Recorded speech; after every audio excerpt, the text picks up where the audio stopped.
Hey, what's going on, everybody? Welcome back to the Mash and Drum Whiskey Room. Another beautiful Whiskey Wednesday night happening. We have the brand new Jack Heritage Barrel release. We have some other fun comparisons I know you guys want to see that I've been holding out on because I've been waiting to get a couple bottles back, which I finally got. So maybe we'll do some more comparisons with Star Hill Farms, with Old Fitz 7-year, and maybe a few A. Smith Bowman 4. How good is that bottle? So a bunch of fun stuff. Plus, we're going to dive into a blind tasting tonight, get into some news. And yeah, we have a lot to do tonight. So it's going to be a fun show. Hope everybody is locked in, just hanging out, grab a pour. It's a nice Whiskey Wednesday night, little hump day action. Everybody getting over the hump of the middle of the week. And hopefully we can get into the weekend feeling good here. Let's see. What is everybody doing here? We got a bunch of people coming in here. So let me say hi to some folks. Let's see. We got Travis Robeson is here. What's up, Trav? Can't wait to hear about this Heritage Barrel. Tennessee Homer here. That's right, Trav. You are. Yeah, we'll see how this thing is tonight. Let's see. That is 877 Mash Now, also known as JG. What's going on? Very 30 is here. We got Ed Williams, 5917. Nathan Jurgensen is here. Reverie's Raven Batch 1 in the Glen. Such a damn good whiskey that is. Cheers, friends, from Joey B. What's up? We got William Wiley.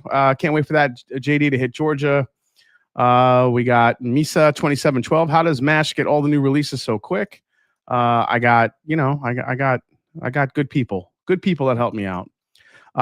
Josh Pinniger, A. Smith batch 4 versus JD 14. We could definitely do that.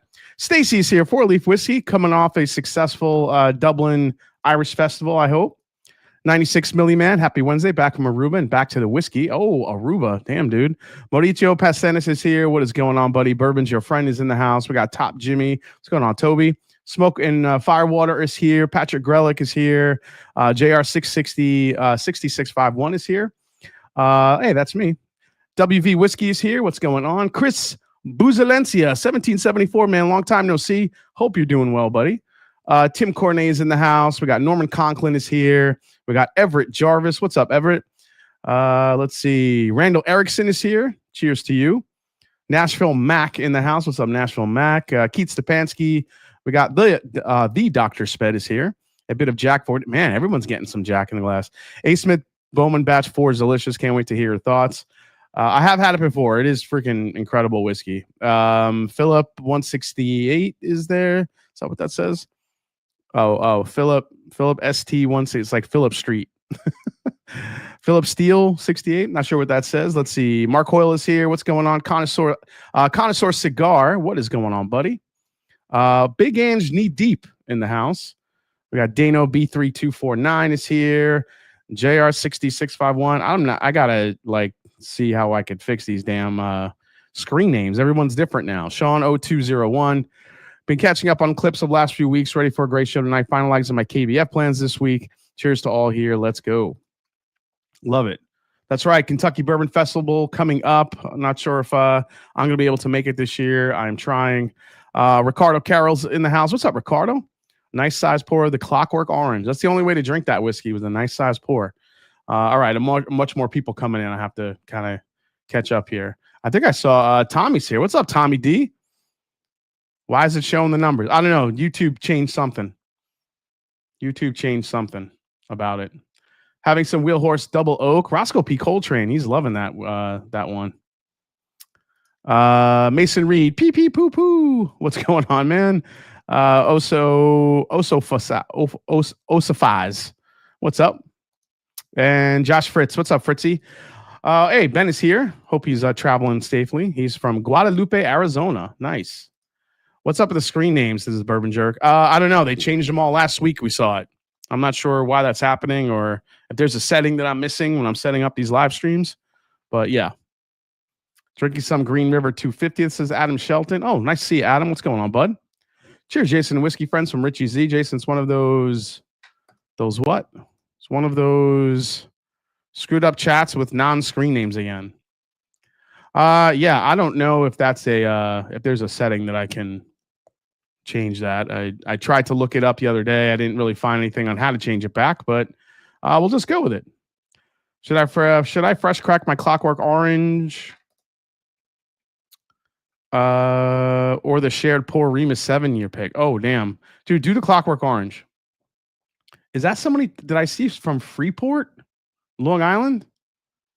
Hold on a second. Shout out from Freeport, New York. Love it. Steven F8619. You're from Freeport, dude? That's where my grandmother lived growing up. That's where I basically grew up in Nassau County, dude. That's crazy. So yeah, that's where my grandmother's house was, Freeport, Long Island, on Sweezy Avenue.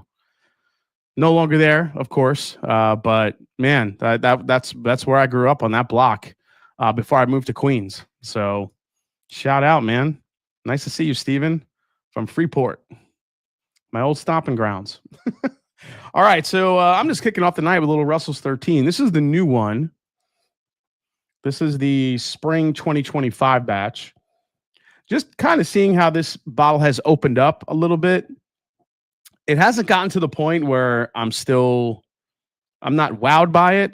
It's a different type of profile for Russell's 13. It's definitely not nearly as oaky. This is way more vanilla, Nilla wafer cookie, sugar cookie type of profile. Whiskey Nose. Jason, I'm from East Tennessee. Yeah, I don't know nothing about that, Whiskey Nose. Darren Clary, Clarendon Hills. I'll going to LLWS. Let's go. Marty, I'm in Tennessee. When you're at the Bourbon Engineers, give me a call.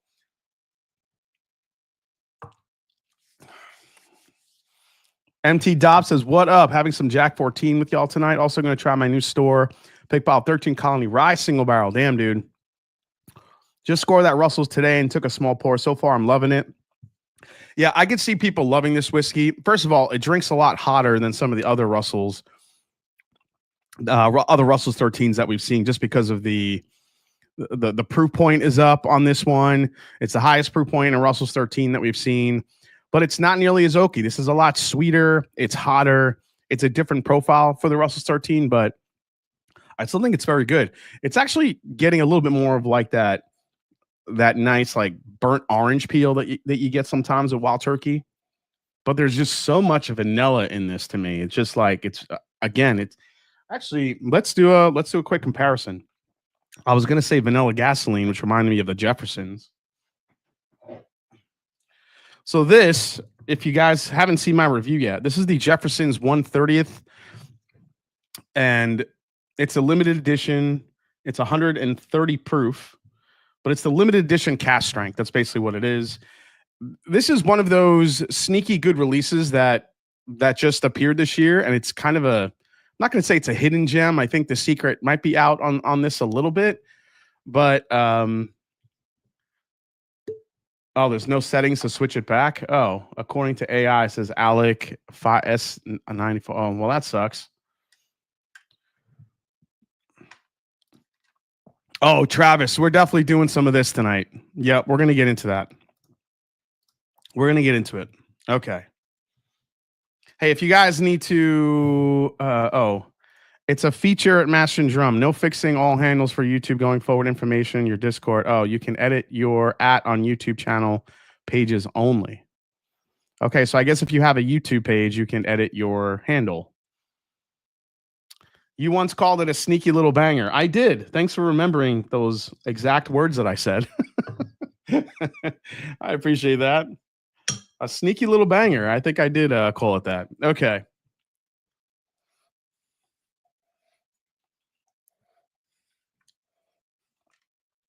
You know what? When you compare these two, it's interesting how the Jeffersons, to me, it's just pure vanilla. It is vanilla extract mixed with gasoline, like I always say. When you compare it to the Russell's 13, the spring 2025, this now, when you compare it, you definitely feel more of the citrus coming out with the Russell's 13 now. Prozac, vanilla. Why is your hat upside down? That's because that's the style now these days. People have upside down hats now. I don't know why, but this is Dry County. I got this when I was in Lynchburg, Tennessee. Figured it was a fitting night to wear this because we are going to do the Jack Daniels here a little later. So why not wear the hat that I bought when I was there? But I got this at Company Distilling. This was not at Jack Daniels. So Company Distilling is located in the small town right there in Lynchburg, right, around the corner, around the way from Mary Bobo's and some of the other gift shops. It's kind of tucked back in the corner there.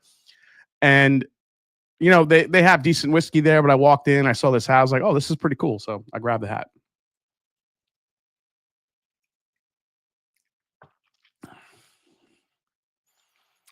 Hello again, whiskey friends. Stream the names are still the originals.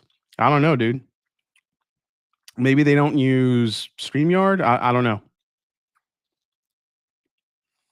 Last week you said if you were going to drop 450, not to get a 13 Colony 15th, and instead get a double oak. So a couple of days ago, that's exactly what I did. Cheers, says Prozac.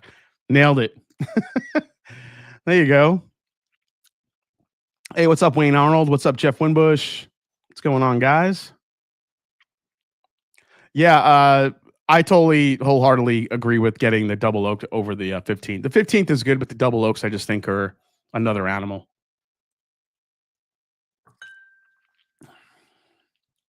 The Shank burger just keeps getting better in the glass, Joe, the sample guy. Thanks for asking. So if you guys missed my review for the bomb burgers and the Shanks from Michter's, the new Legacy series for 2025, Shanks not so much this year for me. Bomb burgers is definitely better. I enjoy the bomb burgers more and more each time I go back to it. That blackberry note that's in it keeps coming out further and further. But the blending of the two, the Shank burger is really good. So if you guys happen to get both of those bottles, try messing with the blend. It actually blends really well. Wayne Arnold, I love the new shirt, Cascade Hollow. Yeah, I got this at Dickel. Man, I'm just all Tennessee'd out tonight. I just realized. Yeah, because it's a dry county. I know. Bomb burgers killed it this year, eh? I wouldn't say it killed it, Bourbon Jerk, but it's definitely better than, well, I mean, in comparison to the Shanks, yeah, it killed it for sure. So let's see here. Is that one? Yeah, the one I did online was a 50-50 blend, the one I did. And I've been kind of messing with it. I think 50-50 is still kind of the way to go. You could kind of push it to 60-40 with a little bit more bomb burgers if you want a little bit more of that that oaky finish that it had, that spice. Whereas the Shanks just gives you this really nice toasted marshmallow. So it's better to use the bomb burgers as the base, and you want to add a little bit more of the Shanks to brighten it up a little bit in some regards. So I think you could do it that way, but 50-50 seemed to work out pretty good. Yeah, the 2023 Shanks was my favorite Shank so far. That 2023 is a butterscotch bomb, which is my favorite profile to find.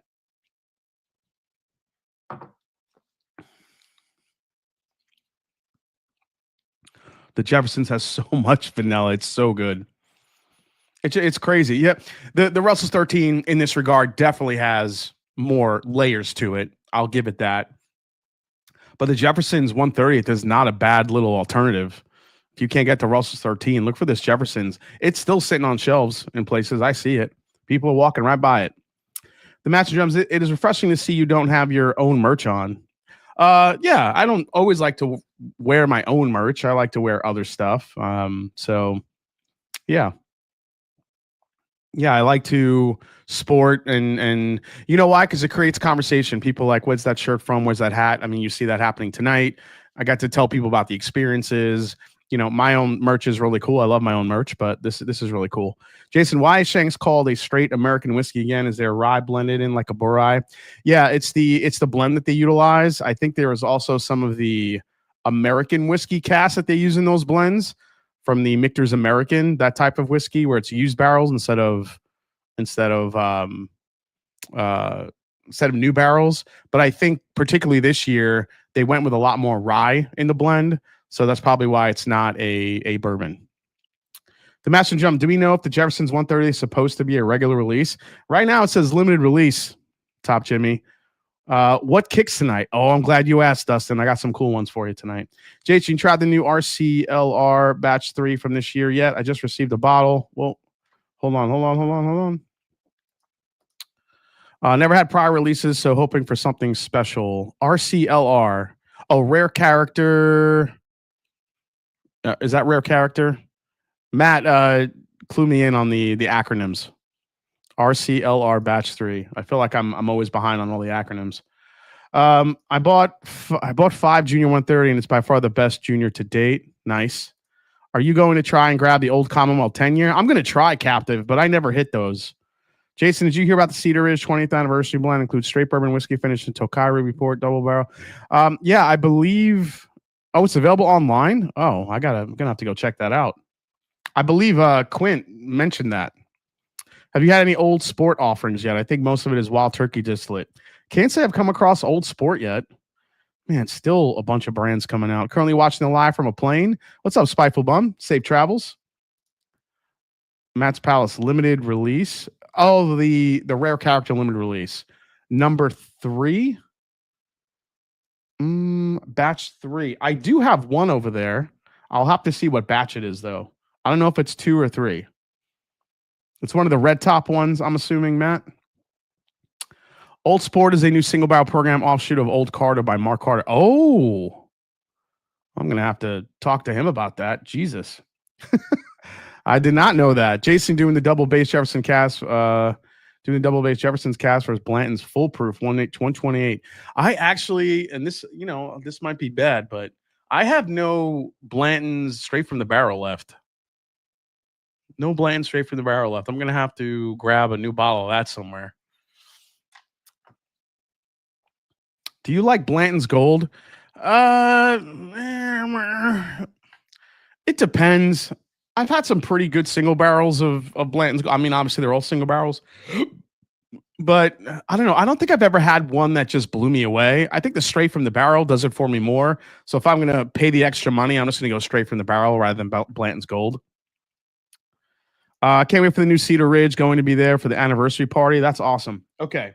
So these are pretty good. It's a decent comparison. I still think the Russell's 13 is way more layered than the Jefferson's. Jefferson's is what you get. You get heat, you get a lot of spice, and you get basically vanilla gasoline, which is not a bad thing. All right. So we do have some other fun bottles to get to tonight. Let's see here.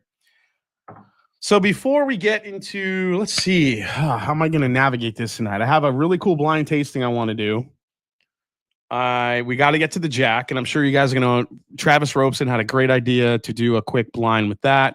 So, do I do the Jack before we get into the blind tasting in case there's some gnarly stuff in there, which I don't know if there is or not.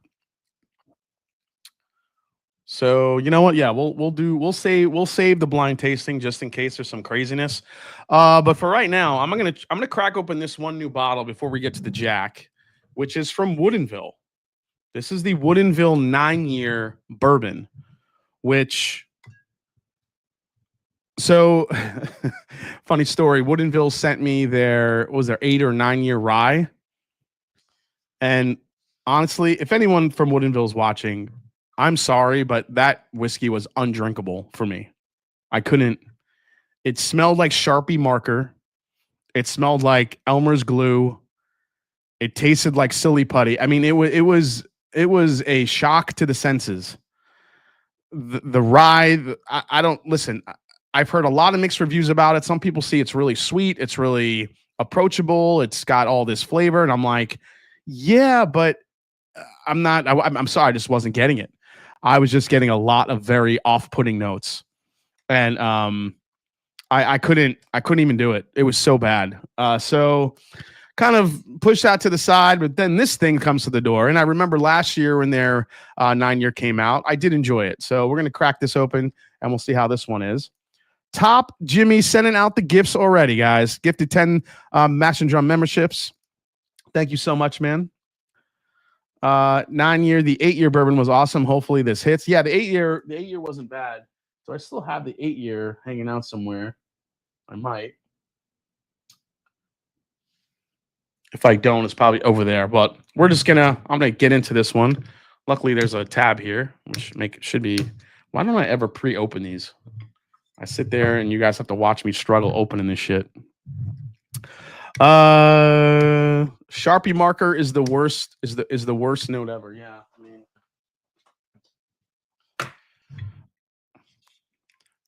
and it was so prevalent to me. Like it was so clear that it was Sharpie marker.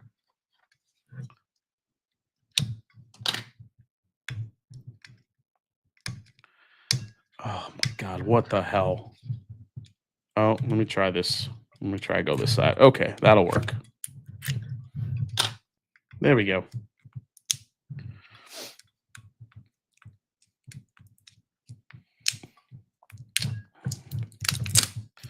Man, Woodinville really makes us childproof. How long does it take for Jason to open it in Woodinville bottle? There we go. Okay. Let's give this a pour. Okay, not bad. Doesn't smell like Sharpie marker so far. All right, let's get the old bottle cam out.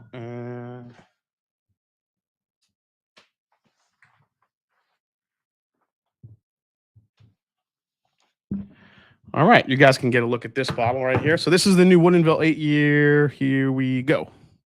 There it is. I'm sorry, 9-year. Woodinville 9-year, 100 proof. There it is. Fancy brick of a bottle. Still has that Woodinville engraved on the side there, which I kind of dig. So let's get into this one here. Let's see what we got. Now, they did send me a write-up for this. And it's in this thick-ass envelope.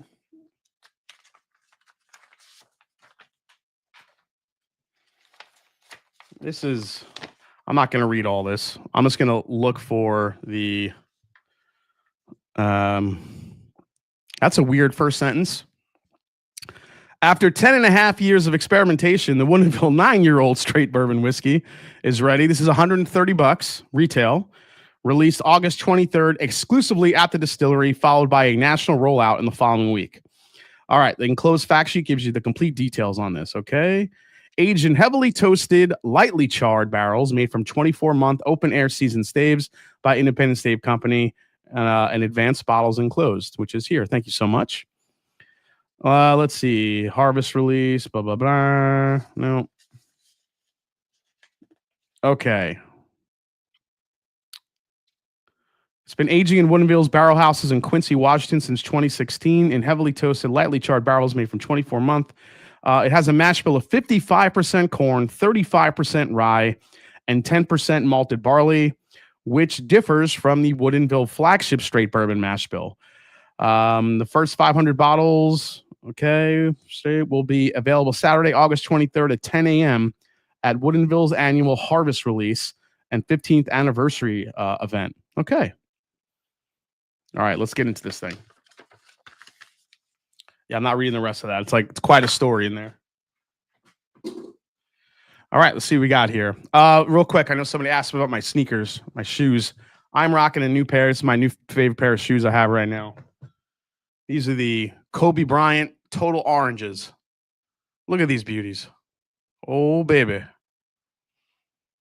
Yep, so I'm rocking these tonight. Love these. I got some gray laces because the original laces were orange, and I felt like it was too much. So put some gray laces on there, and they look a lot better. So love these.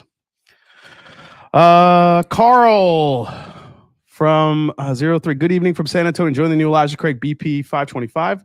Perhaps the best release in C923. Different topic. Do we know when Old Fitz 7-year will become a little easier to find? Yeah, Carl, I think so. I agree with you. I think B525. I don't know if it's the best in C923, but it's definitely up there. Maybe at least a top 2 or 3. Do we know when the Old Fitz 7-year will become a little easier to find? You just got to give it time, Carl. It's like anything else. When a heritage brand releases one of these super aged, not even super aged, but a premium-ish whiskey, especially when Heaven Hill is dropping something like an Old Fitz, I think a lot of the want for that bottle has to do with the bottle design too, and guys are flipping it as such. So just give it some time. Hopefully another round will come out, and then another round after that, things will calm down, and you'll be able to grab a bottle a little bit easier. We got, what are your thoughts on the Westward Cask Strength single malt from the Druckus? Love Westward, Druckus, huge fan of Westward, what they're doing. Love the cask strength. I think that single malt, that limited edition single malt that they released last year is one of the best things I drank. So I think Westward's doing an absolute, just a killer job. So watching you struggle. This chat is weird tonight. Let's see. We have, 394 people watching, guys. Thank you so much for hanging out tonight. Let's do a little bit of a little hit the like button below. It's free. you could just do it. I appreciate it. Then we'll get into some. We got some really some cool bottles on the way tonight. Appreciate that, guys. Had the 8-year a few months ago. Something mesquite about it. It was good, but nothing I fell in love with. I wanted to love it so bad, but it wasn't there for me. Says Steven. Yeah, I agree. There was a little bit of a smokiness to it. So yep. Love the orange kicks. Love that color orange. Very nice lace contrast. Yep. Go Browns. Too much orange for the kid. Yeah, I mean, it just so happens my top 2 or 3 out of 5 batches. Oh, yeah, that's true if you do the math. It hasn't been many batches since that one. You know what? I might call the B525 my favorite batch in C923. That might be accurate. Lunchbox 0711. Yeah, 00711. I think you're correct about that for sure. Jason, just don't want anyone else to get their hands on that Woodinville 8-year. No likes for you. It's a short old grape. McKenna is just better than the old Fitz 7-year. Oh, that was different. Okay.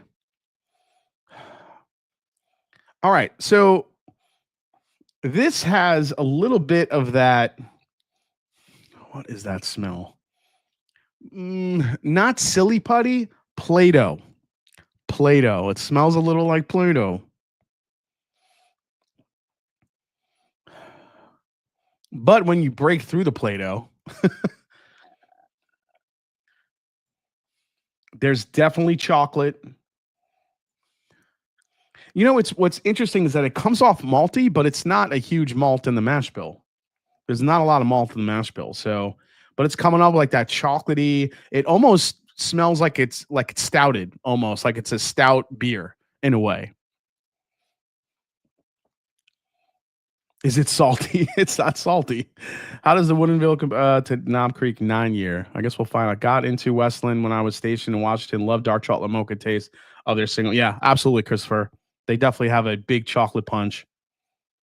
Okay, favorite out of 5 is better. Thanks, Lunchbox. Oh man, this is what happens when I can't math. So there is an interesting note here on the back end. I do feel like that smokiness is still a little bit there. It's almost like when you light a match, you get a little bit of that sulfur, that smell from a blown out match. But I'm also getting like a bright fruit note. Like, is it?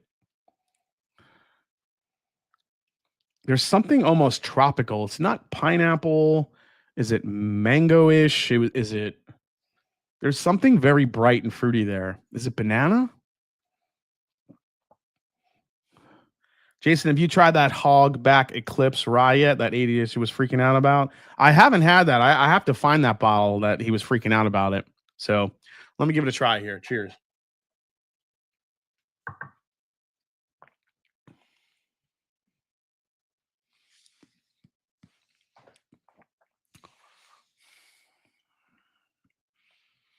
You know what? The best part of this is the finish.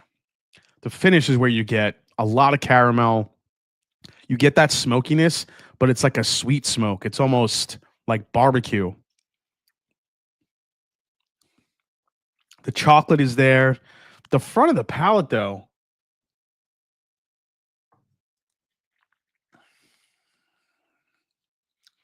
a little bit of pencil shaving. Yeah, the finish is easily the best part. The finish is the sweetest. The front, you have to navigate a little through in the beginning. I think the Play-Doh pencil shaving type note is there. It's a little bit on the earthy side, but it does transition into chocolate a little bit. It kind of goes into, I don't know. Hey, what's up, Nathan Fergassi? Nice to see you, man. Best part is the finish because then you're done with it, says Gary Franchi. Yeah, it might need to open up a bit. But the beginning is a little bit rough on this one. It's not nearly as rough as the rye was. But this one, yeah, I don't know. I don't know if I'm digging this quite yet. This is definitely a try before you buy, if there ever was one. I think I like the 8-year better than this one. I don't know. Let me go back for another sip here.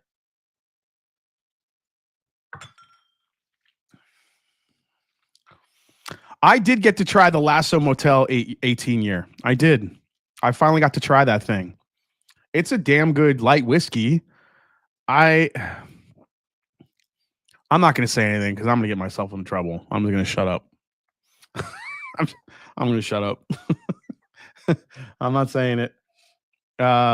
Jefferson's Cask takes it over Blanton straight from the barrel, says Big Ange knee deep. Oh, damn. Okay.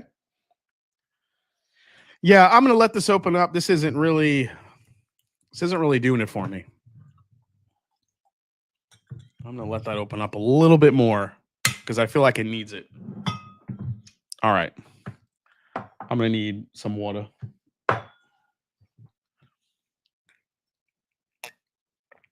Compared to the Woodinville 8-year. Oh, God, I got to find that bottle.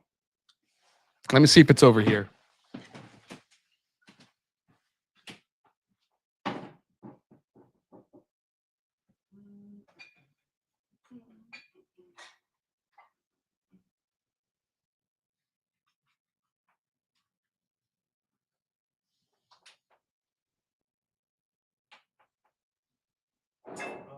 That's not it. That's definitely not it.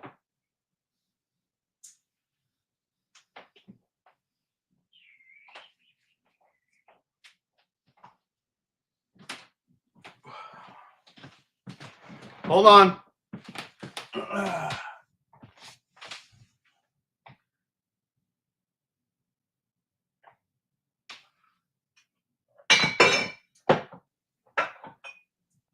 Oh, I found it. Look at that.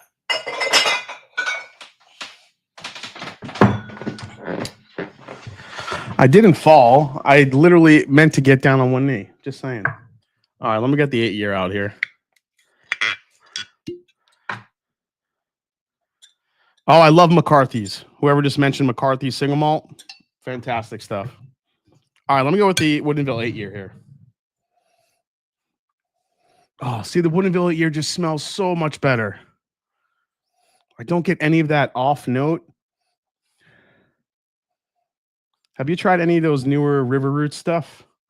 I have not. I actually haven't bought a River Roots in a little while. I need to see what they got going on.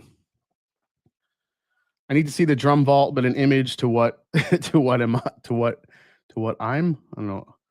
Call him an Uber.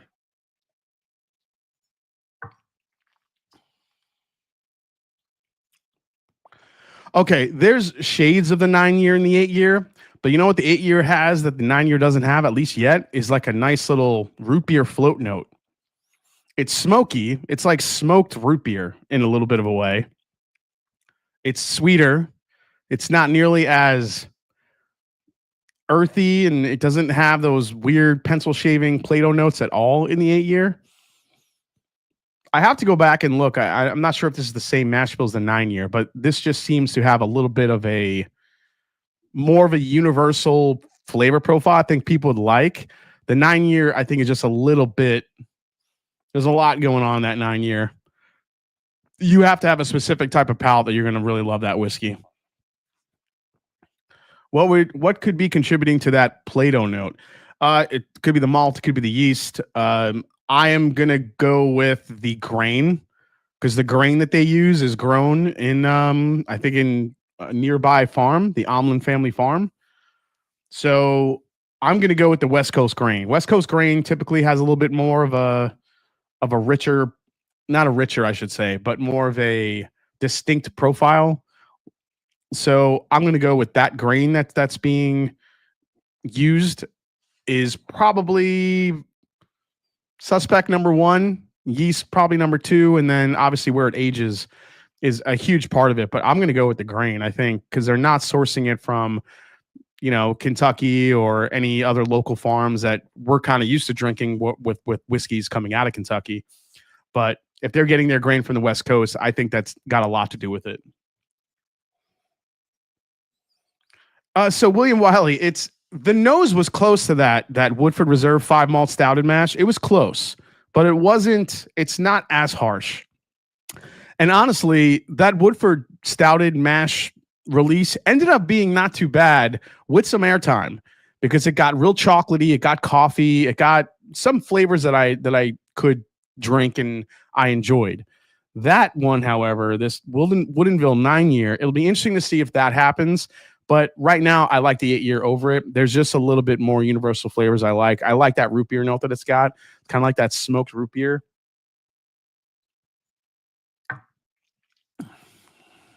Yeah, I like it a lot better. A palate that likes glue and putty. Yeah, I mean, little Barry. You know, kids eat weird shit growing up. You don't know what it is. Maybe somebody still likes it.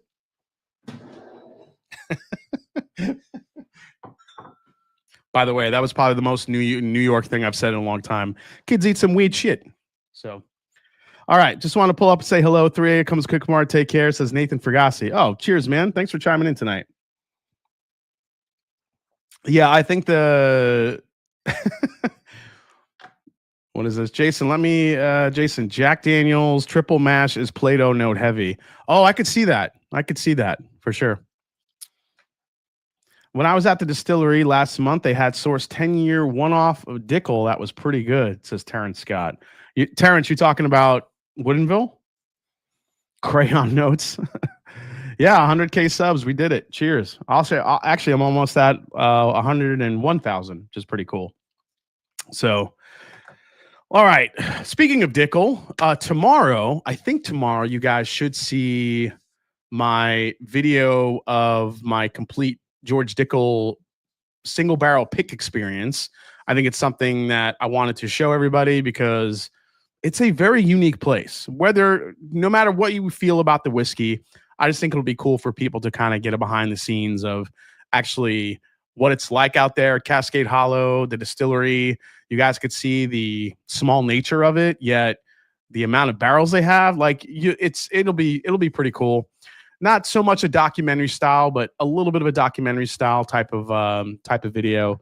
So I'm not sure if I'll be able to get it out by tomorrow, but if not, definitely maybe Saturday. Friday will be my quadruple base episode of the President's Choice Rye versus Michter's Barrel Strength Rye versus Sagamore Cask Strength, the new one, versus what was the fourth bottle? Versus Jack Daniel's single barrel proof rye. So that's a killer. Wait till you see what happens in that video. That's gonna be good viewership right there. Dickel picks. You guys can see all my Dickel picks. You need to change a mug. That's not a Tennessee mug. What are your thoughts on these super old Barton barrels hitting NDPs? I mean, I think it's going to be one of those things like Buffalo Turkey, where 1 million people get these barrels that are out there, and then you're going to start seeing a bunch of different price points on it. You'll probably see affordable price points. Like, look at what Calumet does with their 15 and 16 year. Obviously, the 17 and 18 were a lot more, but again, fancy decanter bottles, stuff like that. But the 16 years were 130, 140 bucks now, and they're still sitting around. So for now, all these other NDPs to get Barton for 18 years and start pricing it, for a crazy amount of money, I don't know. It's just one of those things where there's going to be a lot of variation, just like Buffalo Turkey. Some are going to be outstanding. Some are going to be mediocre. It just depends. But I think it's exciting. Again, we've been saying this for the last year. We're going to see a lot more of these aged whiskeys hitting the market from different distilleries. I don't think we all anticipated the Buffalo Turkey coming out, but now we're going to see some older Barton. Who knows what's next? So keep an eye out. There's going to be a lot of these barrels that hit NDPs. For me, that's kind of living in the barrel market. I see them all the time. The thing that sucks is you can't taste them first, so you don't know what you're getting. And a lot of times the barrel brokers will kind of force you to buy a super big lot. You can't just cherry pick. You can't buy 3 or 4 barrels because they give you the whole the car salesman thing where, listen, man, I got 3 or 4 other guys that are ready to buy this whole lot. So unless you want to buy this whole lot, I have to give it to that guy. So there's a lot of that shit that's played behind the scenes too. It just happens. My buddy grows the grains for Woodinville in Central Washington. Fred Minnick sure seems to like it. Love that new SAG cast strength of their own distillate. Yeah, that's what I put it against. Yeah, Fred Minnick likes grain though. He likes grain forward whiskeys. I could see why he loves Woodinville for sure. So going to Dickel is like going to Maker's Mark. Great place, not so great whiskey to most. William Wiley, I mean, you could kind of say that, I guess. I mean, I think Maker's Mark might have a little bit more of a universal flavor profile that more people like. But Dickel, yeah, wait till you see the video. It's pretty cool. I would love to get a barrel proof of very old Barton to compare to their everyday 100 proof. I tell you, my favorite Barton product, the 1792 Bottle and Bond. It's so good. And if you get pics of that thing, you talk about getting some old school butterscotchy types of flavors. That Bottled and Bond, depending on the barrel, has it. It's so good. Just listened to a podcast today that said the same thing. No samples. You have to buy. Yeah, that's what you have to do. You just got to buy lots of it. You just don't know what you're getting. You could get barrels that are practically empty. You don't know what you're getting when you're dealing with these barrel brokers. They say they have it, and yes, they have it, but they don't know what's in it. So they may ship you 20 barrels of this 18-year Barton, and you might get 4 or 5 of those barrels that have little to no distillate in them, just because of the angel share, and they're not going to tell you that. So it could be a crapshoot. Who would have thought that the RC TKO would have been such a hit, being allegedly Dickel experimental rye? Yeah, exactly. Jason, how is Kim? Oh, thanks for asking. Kim is doing so much better. We had a great appointment today. She's coming along nicely. Obviously, she's still in a little bit of pain from the back surgery, but overall, she's doing great. She's tough. I mean, she's very sore still. Her back she's still healing. There's a lot of uncomfortable situations still with just trying to get in and out of bed, and just, certain seated positions for her can be really tough. So Dickel's rye is a whole different animal. Yeah, it really is. And I was asking about that. Hey, you guys do pics of that rye? And I asked that question, and basically it's kind of Nicole Austin, who is the brilliant master distiller at George Dickel. She's kind of the gatekeeper of all those ryes. You have to kind of go through her in order to get your hands on one of those Dickel ryes, because it's apparently it's a special type of whiskey they have, and they don't just give it out for everyone. So okay, let's do it. Let's get into the Jack. I'm super excited to try this. This just arrived at my door today, and I've been dying to get into this. So, little history about the Heritage Barrel Collection. I don't know if you guys remember. This must have been at least 5, maybe 6 years ago. Well, the rye was 2021, right? The barrel proof rye, the first limited release. If that was 2021, then the Heritage release, which I think might have been 2019 or 2020, actually even preceded that. So there was a Heritage barrel where they used some interesting wood techniques to create that whiskey. That was one of my favorite Jack products I'd ever had at the time. So much so I bought a backup. You think was it 2020? 2018 and 2019, William Wiley? Yeah, Big 11, that's going to be in Friday's video. You'll see what happens. I have one right here, so I think it was 2020. Okay. Carl, if you have a 12-year 1792, grab 2 of them if the price is right. I paid about $50 release. First I've seen in 4 years. Yeah, those 12-year 1792s, when they hit at a retail, are a great. They're a great little value. Yeah, the barrel proof rye was 2020. Got it. 2020. Okay, that's what I thought. Heritage was 2018 and 2019. So what did Jack do for this one? So this is a unique barrel toasting that they say you won't find in any other single barrel. So basically, this release celebrates the early craftsmanship of the Jack Daniel Distillery. The whiskey is from uniquely crafted heavy toast barrels and 100 proof barrel entry proof. So it's 100 proof, but it's a 100 proof barrel entry proof, which means this being 100 proof on the dot means that you can surmise that this is either cast strength or full proof, however you want to. I don't think it's cast strength, but I think you can maybe say it's full proof, kind of like Weller full proof that goes in the barrel 114, and then it's bottled at 114. So I think that there's some correlation there. So the Heritage Barrel expression of Jack Daniel's single barrel was crafted with a low temperature, heavy toasted barrel, which created a light but rich char full of deep flavor. A lower 100 proof entry proof allows our grain bill to assert itself, creating a special Tennessee whiskey with notes of, oh, I don't want to read that. Nope. And here's the key. Aged to perfection at the top of one of the highest elevated barrel houses, 1-09 on Coy Hill. What emerges is a flavorful and rich Tennessee whiskey available exclusively in the United States. And I think price for this one retails about $75, I think, for this bottle. So, all right. Yeah, I like the full proof connotation, especially being that it's 100 proof entry proof and it's 100 proof in the bottle. So so a heavy toast. So this should be interesting. And that 100 entry proof should be really excited to see what this does to this one. I've heard nothing but great things about this so far. So we'll see where it goes. So is it finished in the toast or aged the whole time in the toast? It's aged the whole time in the toast, William Wiley. So this is one of those where they just did this run for this release. 100 proof entry proof. They were telling us a little bit about it when we were there a couple weeks ago. Full 100 proof entry proof, heavy toast. They were playing with some different barrel chars, and this is what they ended up with just for this release. So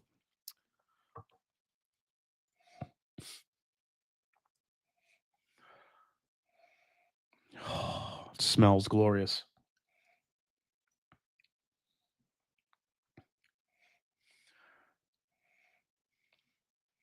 I still feel like it's not opened up enough here. Let's get that going. And guys, as soon as I taste this, we will dive into the comparisons. We'll do all the toasted comparisons and see how it shakes out. We'll get into it. Yeah, secondary right now is like 300 for sure. So the Rickhouse number is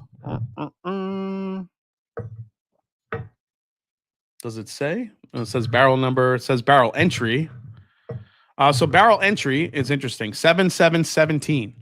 So if you do the math, 17, 18, 19, 20, 21, 22, 23, 24, 25. Got an 8-year whiskey. Very nice. It doesn't, I don't think it says anywhere. It says at least 7 years and heavily toasted heritage barrels produced a rich balance. Okay. But it does say in the press release, aged atop of 1-09 Coy Hill. So there you go. All right. Okay, now we're getting somewhere. This smells like caramel drizzled marshmallows. Oh my God, I want to pour this on a graham cracker and make a s'mores. Dude.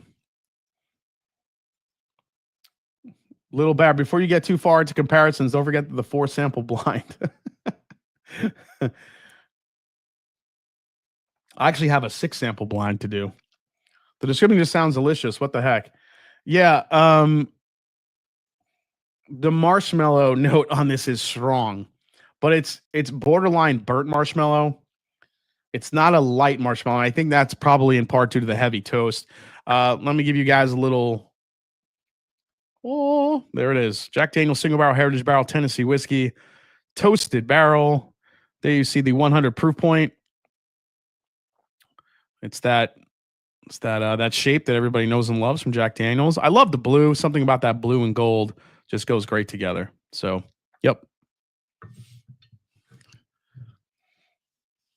How do you know from the neck tag of a JD is Coy Hill? So if you look at the neck tag on, it's more, you'll find it more in the rye whiskeys, the single barrel proof ryes. I believe it's 109 to 113. I think if it says 1-09, and what there's a missing warehouse. Is it 12? You won't find a 12. I think 12 isn't around anymore. So yeah. I don't see how many bottles was made. I don't have a full press release. So Not yet. Yeah, minus the 12. So there's no 12. So 109 to 1. So if you see 1-09 all the way up to 1 dash. Oh, sorry. There's 108. There you go. William Wiley. Well, he says 108. He says, yes, 109 through 9 for 1 to 2 and no 12. Yeah, I knew it was something like that. Oh, there is an 8. Okay, so 8 to 13, no 12. That's the rule. Write it down. Okay. So this is just all vanilla cream, marshmallow, caramel drizzle. I mean, you do get some oak. The thing I'm not really picking up, at least yet, is a hint of a Jack Daniel's banana. Not getting a huge banana note here at all. It might be faintly in the background. We got 503 people in the chat, guys, tonight. Thank you guys so much for tuning into the Mash and Drum. I really appreciate you guys. The support lately has been incredible, especially since we hit 100,000. So I really appreciate it. All right, let's go in for a taste. Cheers, guys.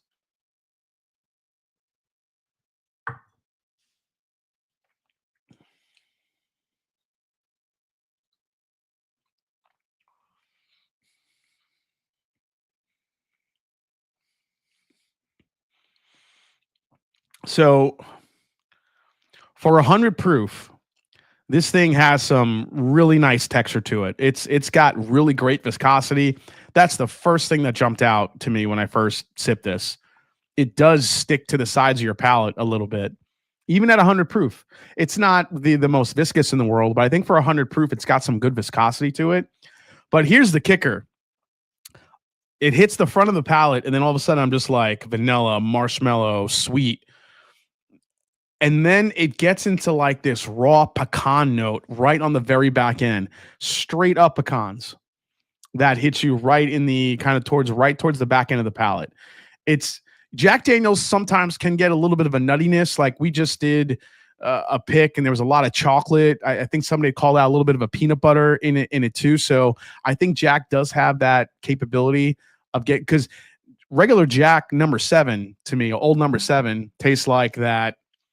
I say it all the time. It's like trail mix. It's like the peanut trail mix with the banana chips in it. And that is what I'm not saying it's that, but I think the nuttiness here is coming by the way of pecan, and it's so in your face to me. It's a really nice note. So Jason, I think this brings up an interesting point of discussion. How do you think that lower barrel entry proof benefits whiskeys as they age rather than just throwing them in at 120, 125? Great question, Travis. For me, I think low entry proof helps with a few different things. One is viscosity, and 2 is breaking down more of the sugars within the barrel to make your whiskey a bit sweeter. That's what Michter's does. That's what Wilderness Trail does. That's what Peerless does.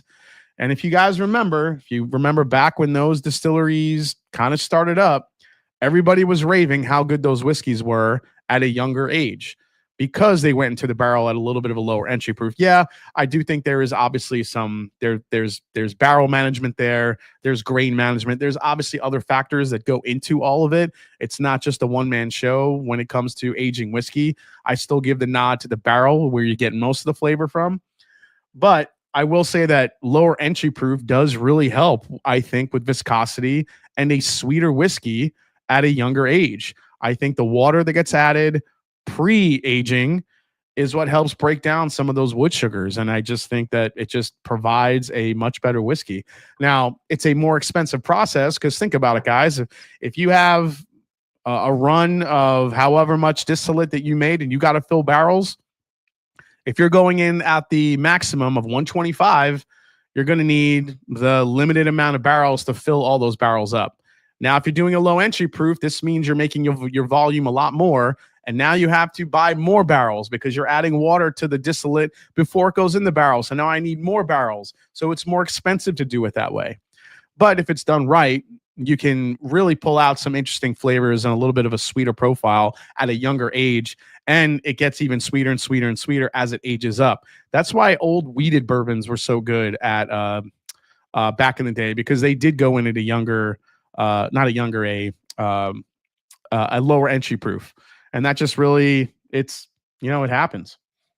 Water is cheap. Well, I mean, technically water is cheap, but the spring water that they're using and the limestone water, not so cheap. All right, let's try this one here.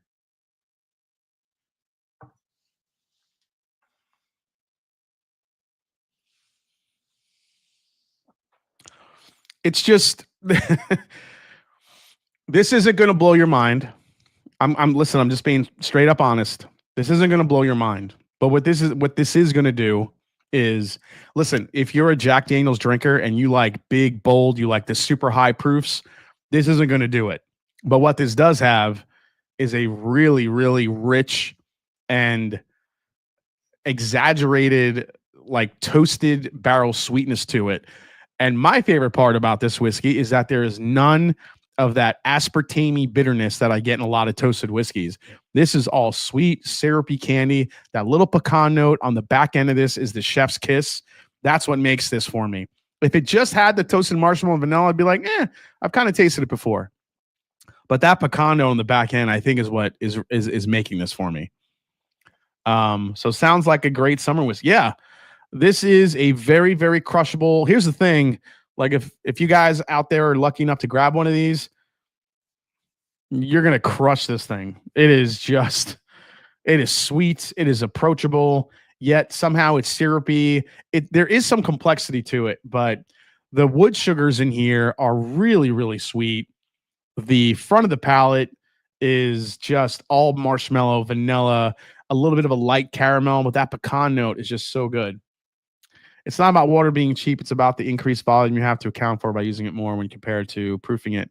For bottling, yes, exactly. Sounds like a great shelf. 1910, very crushable. Yeah, I mean, I don't know if I would put it up with 1910. I think 1910 is different than this. Okay, now I'm getting a little banana. I think the more this opens up, but it's more of like a banana cream, like a banana pudding almost. It's very light. And you guys, when you guys get this, maybe some people are a little bit more sensitive to banana than I am. That sounds awful. What did I just say? Someone's going to clip that. I'm a little more sensitive to banana. Let me rewind that. I'm going to clip that. The banana flavor. No, that's worse. You know what I mean.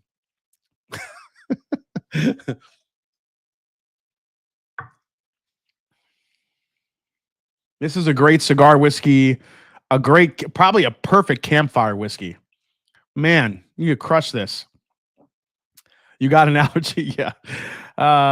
Staying in the JD sphere, I was a big fan of the 2021 Coy Hills, but I can't bring myself to spend the kind of money they are commanding. Any decent substitutions that are similar to that flavor? For the Coy Hills? Dude. There's not many whiskeys like that Coy Hill, dude. That Coy Hill it's straight up liquid fire. Like you just don't, man. I don't think there's really a lot out there, unless you go like Texas whiskey. You get like a deep dark, like a Garrison Brothers type of experience, but that's a hard one to go against. I believe banana flavors equals amyl acetate. Hey, what's up, Jason Brandy here? Man, I don't care if it's just preseason. I cannot wait to drink some whiskey and watch football tomorrow, says Prozac. Oh, I'm with you, man. Lower entry proof equals more barrels and more rick space taken up for 8 years. That's expensive. Exactly. I don't think people take into account a lot of the cost that goes into making some of this stuff. It's a part of the business that I don't think people very much care about. They just want to know if the whiskey's good. But if you're a nerd like I am, and like a lot of you are, you care about how the whiskey is being made. Dude, this is, oh my God, the pecan pie is just coming out more and more in this. Again, a slight hint of like banana cream. But man, this is a sweet, sweet, just crushable whiskey. Okay. What would I pay for this? Being that retail 75, I'd pay 100 for this, maybe a little more, maybe one a quarter. Just because it's a really unique Jack Daniel's. The lack of that, runts, like that banana runts note, I think is really what's kind of throwing me in a really good way. But I love the marshmallow, I love the caramel. Again, that maple pecan note is fantastic. and I feel like it's coming out more and more as it opens up. So, Trav, what was the idea you had for the matchup here? What were we putting this against? Yeah, this is good. I don't think it's a try before you buy Whiskey Knowles. This is definitely a buy.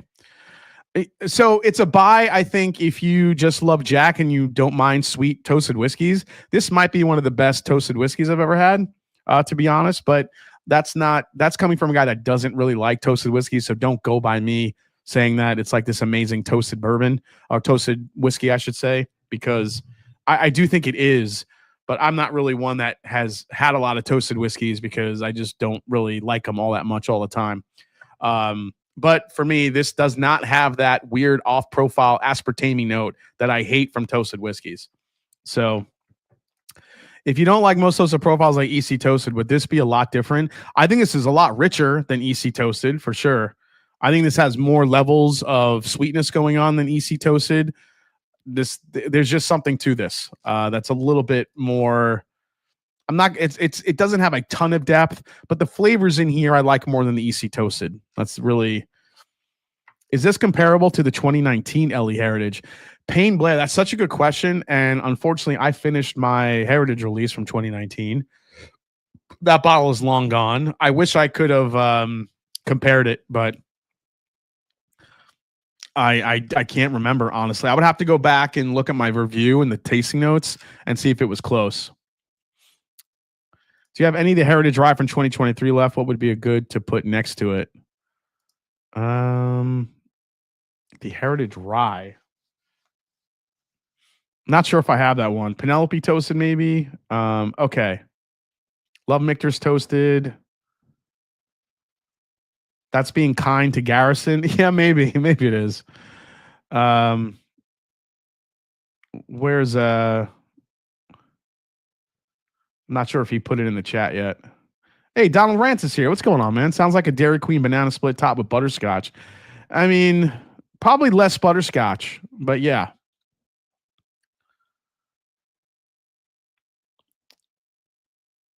Trav, what I gotta go back. I think he mentioned the Michter's Toasted. So Hack and Mac? Hack and Mac. Ooh, who's Hack and Mac? Is that a new channel I haven't seen? I'm sorry if I haven't seen it yet. Oh, Hack and Mac is here. Love Michter's Toasted. Yeah, we're gonna put it against Michter's Toasted. Garrison is great bourbon. I will fight.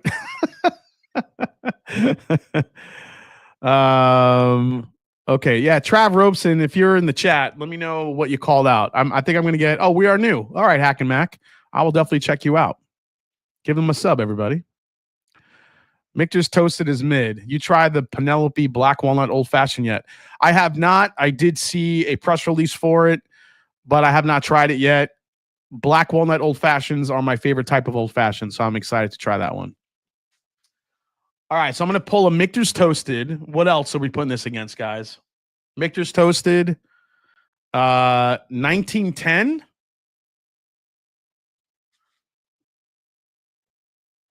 Garrison is already printing the ads up. Eminde says our whiskey tastes like oil. No, I'm just like trying to think of something that's like brute force flavor with that high of proof.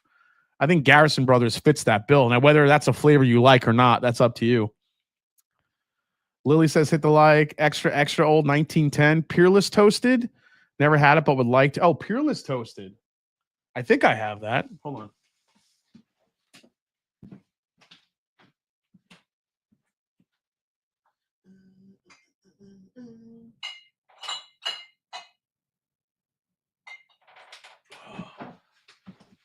I do have it. There you go.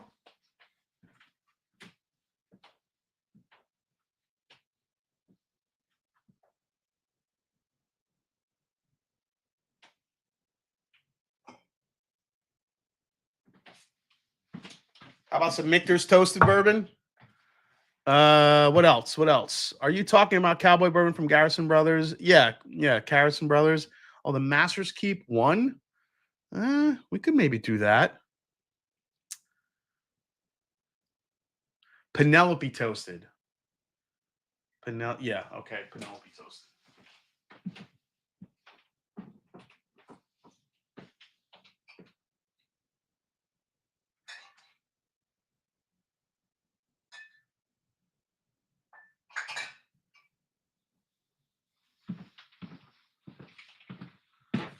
Oh,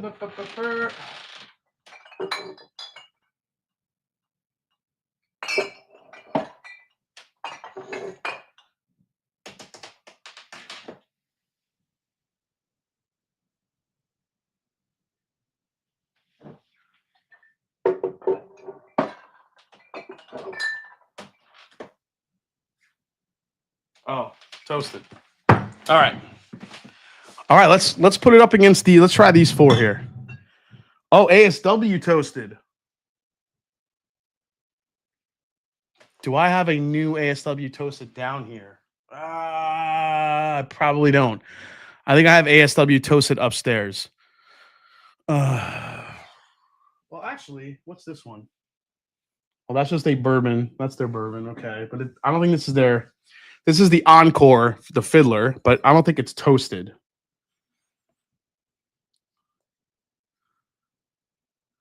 Nope. Okay. Well, let's just try these first. Let's see where we get. All right. Short barrel toasted. I think we just call out we could call out brands all day long here with this toasted shit. All right, let's get a Peerless. Let's get the Michters and a Penelope. Let's see what we got here. Oh, K. Luke toasted. That's a good idea. I could throw that in the mix. I think I have K. Luke toasted somewhere.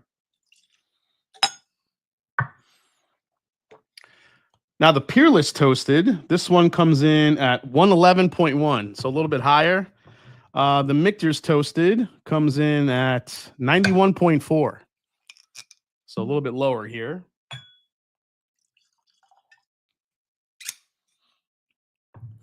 And then we have the Penelope toasted.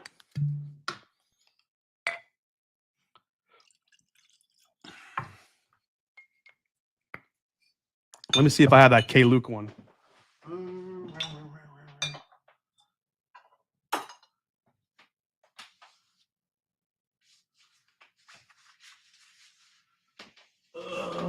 I don't have a K. Luke at arm's length, so I'll have to find that one. But the K. Luke toasteds are pretty good. Okay. Oh, holiday toast. I have an Encore toasted. I think it's my only toasted weeder. Anyone know this JD has hit New York yet? I know. Doesn't like toasted bourbons. Continues to have every single toasted bourbon I can think of. You're not wrong. You're not wrong. Can you give a quick, concise breakdown about the difference between toasted and double oaked bourbons? Okay, so double oaked generally is a bourbon that goes into a bourbon ages. Let's use Woodford Reserve as a example. It's aged in a brand new charred oak barrel for however many years, and then it goes into another.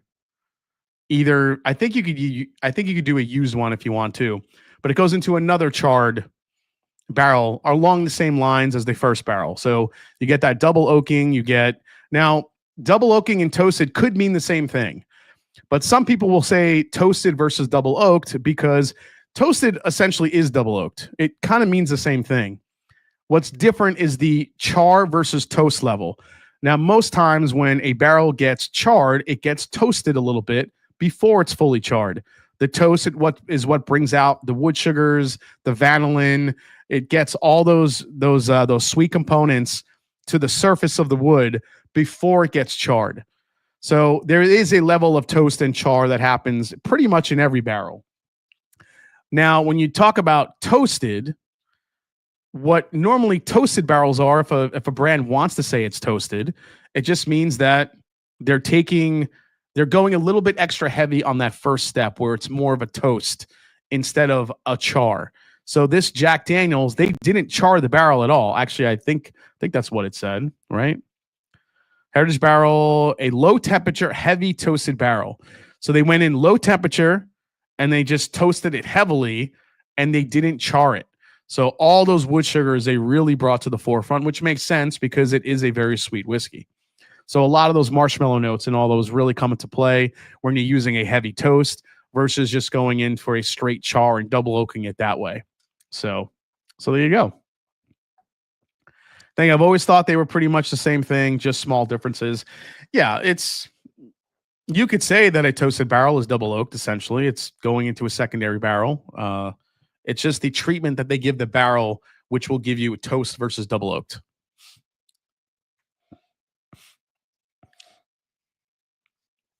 What about Bourbon Pursuit? My short barrel double oak series has finished in toasted oak barrels. Yeah, there you go.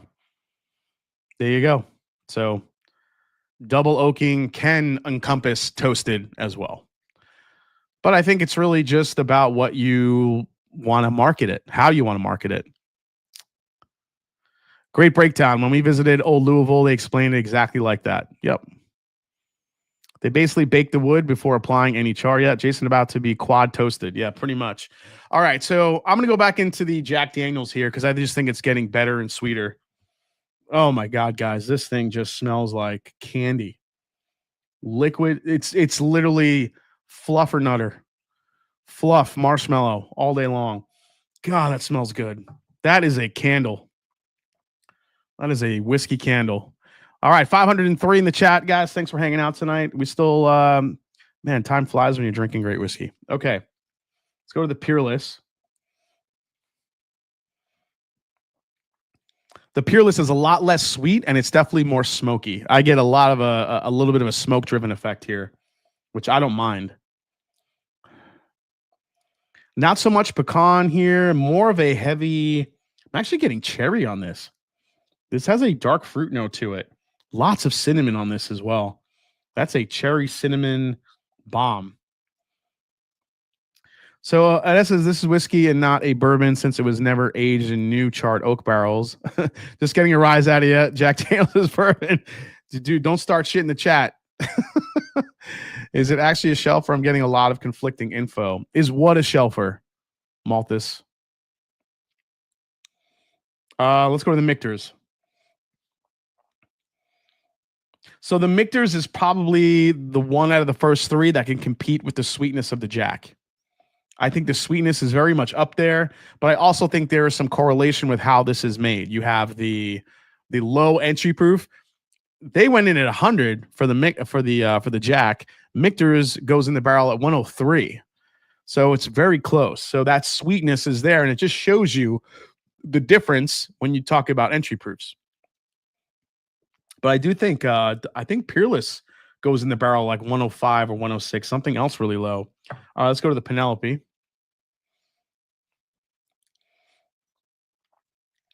All right, the Penelope is very similar to the Michters. The marshmallow is there. A little bit more baking spice here on the Penelope.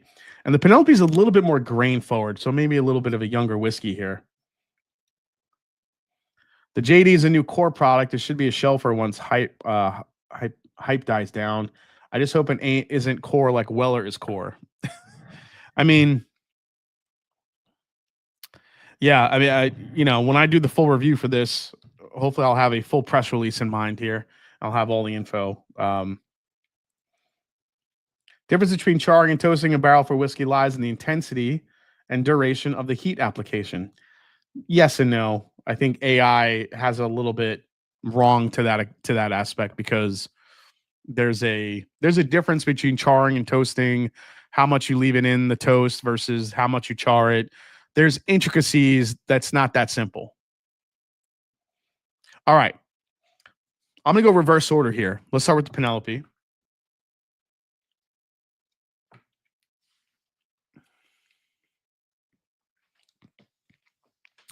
The Penelope is pretty delicious. That's more creme brulee than anything. This is super, super vanilla, custardy spice. That's really delicious. It's a different sweet than the Jack, but the proof on it is actually nice. It's got a much longer of a finish here. I think the proof on this it's 116. So yeah, I mean, you're talking about a good bump in proof here. So and you could taste it. It's got some good spice on the back end, a little bit of a cinnamon red hot kick, red hot candies, but the front is all creme brulee and vanilla cream. Jason, Chari Night. Good barrel name. Oh, I like that, Richie Z. Okay. The Michters. The Michters.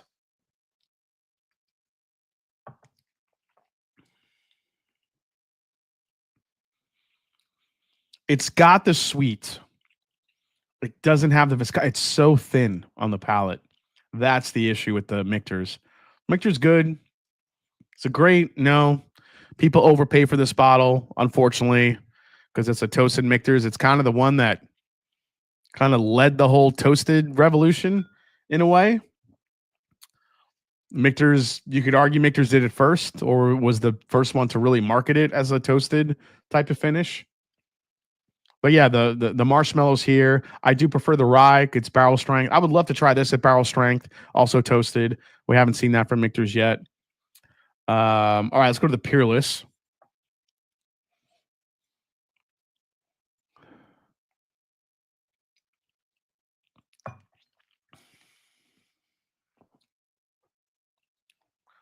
Wow, the Peerless is much darker. Not so much sweet. The Peerless is driven by oak, brown sugar, chocolate, and a little bit of like that smoke. I feel like I'm getting the barrel char note in it. Did I see Abandoned Bourbon was here? Brian, you in the house? What's going on, Abandoned Bourbon? I think I saw him. I feel like toast is like baking versus char being setting it on fire. Yeah, that's essentially what you're doing. And the way they do toasting, I don't know if how every company does this, but the way I've seen it is they drop pretty much this mechanism that has heat coils all around it. And they drop this right in the middle of the barrel and they just turn that thing on and it's literally works like a toaster. It's not direct heat, it's indirect. It's not hitting the sides of the barrel, but it's toasting the inside, just sitting in the middle of the barrel. And it's pretty amazing how they do it. And then once they hit that level of toast, then they char the hell out of it, or they just toast it. So Hack and Mac, I gotta check out this. I gotta check out the channel. I will do.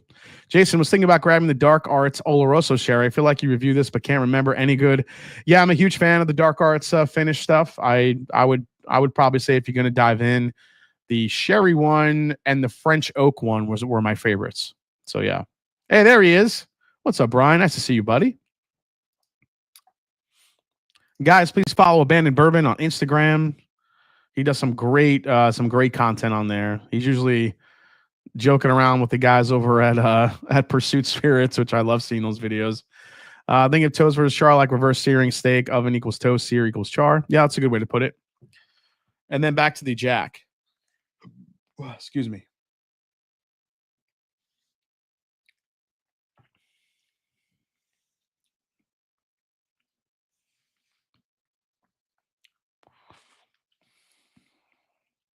There is a slight, hold on a second here.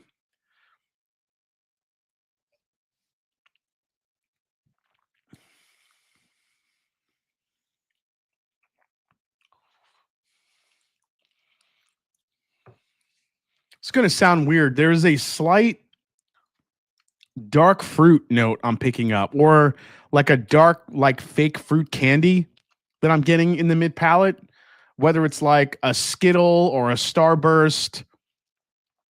There is something right in the middle of that is making my palate just be like, whoa, what's that? It comes right in between all the like the dark flavors up front, the marshmallow, the burnt marshmallow, the dark caramel, and then I get this little pop of like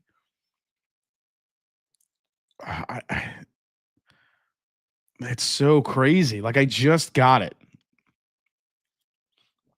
And then on the back end it's still hitting with the pecan.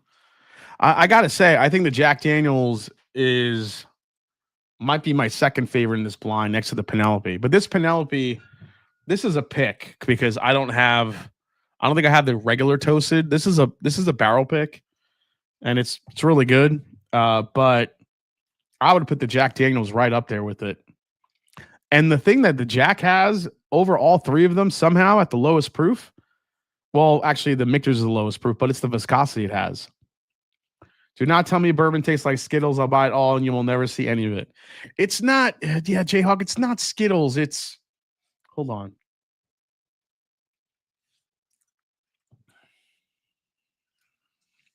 Maybe it is just like sugar, this sugary sweetness that it has. I tell you guys, this is going to be one. If you could buy multiples of this Jack, you might want to. And it's not because I'm sitting here and I'm saying it's good enough or a buy and back it up. I think for some people it could be, but I think it's just going to be one of those bottles where you're gonna rip through this thing. It is so sweet and it's so delicious that you're just gonna rip right through it. It's so easy to sip, and you just want to keep going. I do wish it had a longer finish, but at 100 proof, I'm not expecting a lot. The beauty of this whiskey lies in the front and mid palate. That's where it is. It's all the sweet, it's all the marshmallow, it's all the viscosity that it's got for 100 proof whiskey. And again, that little kiss of pecan on the back end, I think actually makes it. Do I wish I had a longer finish? Absolutely. It doesn't. But I think what they set out to do with making a really sweet whiskey with this high toast and this 100 proof entry proof is doing exactly what they wanted to. It's giving you a viscous whiskey at a low proof that is super sweet and approachable. This is one of those whiskeys where you can probably give to any newbie, give to a new bourbon drinker, a new whiskey drinker, whatever you want to call it. And I think they're going to be like, oh, I could drink this for sure. Yeah, JD, and the price on this, I think retail is going to be what, $75, $80 the most? It's crazy. Would you say it is a bespoke whiskey? So John Legallo trying to just mess with me and get me fired up again about the word bespoke. Yeah. I'm not doing it. Listen, I had to message Jay over at Take Jay and apologize to him because I think he was getting messages that like I was trashing his labels. I'm like, dude, I wasn't trashing your label. I was just trashing the word bespoke, which happens to be on your label. But yeah, Jay is a freaking amazing dude. But yeah, people were taking it like I was just completely lighting up his brand. That's not the case at all. I think only Blue Run has bespoke whiskey. Blue Run marketed their whiskey like it was bespoke and like the greatest shit since sliced bread. But everybody knows what they wanted to do. They just wanted to drive up the prices, get people hyped up, collect all their butterflies. What high proof whiskeys can you compare before the blind? Well, I know somebody wanted me to do the A. Smith Bowman versus the Jack 14. So we can do that real quick. 1, 2, 3, 4. Am I out of Glens? I'm going to have to clean out a Glen. Did not expect to drink this much whiskey. But this Jack Daniels, guys, this is friggin' delicious. It's liquid, just liquid deliciousness. Does the banana turn to fluffernutter on the palate? I think that's what I think. I don't think it's so much Skittles that I'm picking up in that Jack. I honestly think it's I do think it's a little bit of the banana that's coming out, but it's coming through as like the banana pudding with the Nilla wafers in it. You know what I mean? Like that type of banana pudding. It's not like that heavy fake Runts banana note. This is more of a fresh banana, and it's so good when it's mixed in with the other flavors because it's not the standout. It's invited to the party, but it's not taking over the party. Dude, that's so good. Okay.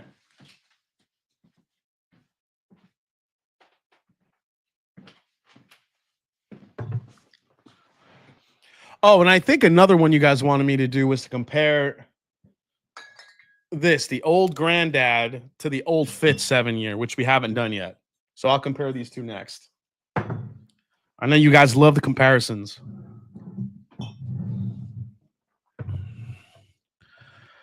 You can't name all my favorite desserts, dude. I don't need another bottle. Justin Jenkins. Some of those, I get the banana bread notes, little nutty banana. Yeah, I think that's probably closer here, Jamie, for sure. What, no tube socks, Jason? What's the barrel date on yours? A barrel date on the Bowman? On which one? What are you talking about? Or the Jack? Which one are you talking about?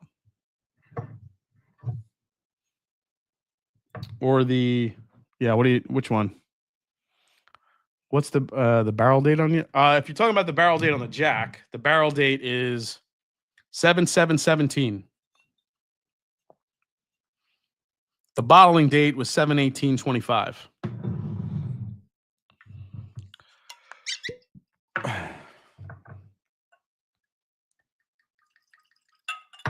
Now, if you guys have not seen when I tasted through this Abraham Bowman, because I overpaid for the for batch 3,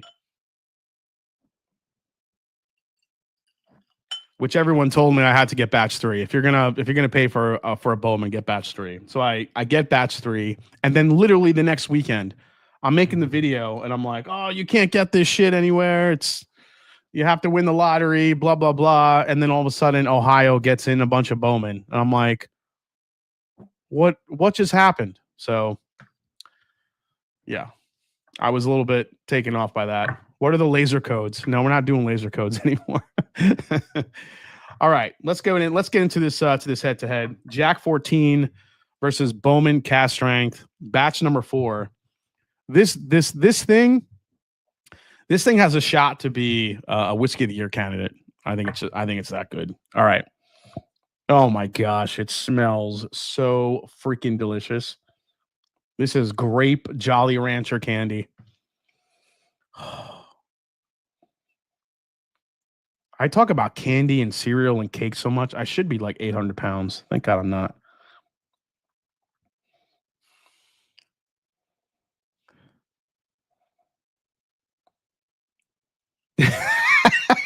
I do not own one pair of Crocs, JG. I can't do the Crocs. Yeah, this is a great question. This is a great comment. I was wondering that too. I'm wondering if we're going to get a bunch of variants on those heritage barrels. But considering that they all went into the entry proof at 100 and they all were aged in the same place, I don't think there's going to be a huge amount. But I think maybe some could have more banana than others. Some maybe could lean into a little bit more of the burnt marshmallow than others. I think it just depends. Again, palates are different. For me, I'm getting all those really beautiful sweet notes. I'm not getting a heavy amount of banana. I'm just getting the right amount of like banana pudding, vanilla wafer type of candy. But I'm telling you, when you guys taste it, look for that pecan note because I get it right in the back end and it's glorious.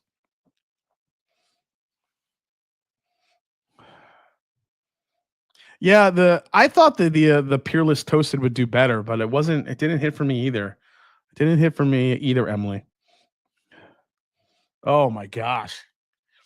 These two noses are very different. This is just straight up grape. Do you guys remember the now and laters that were like the grape chewy now and laters? Oh my gosh, that's what this smells like. But there is some oak for sure. Tons of vanilla cream.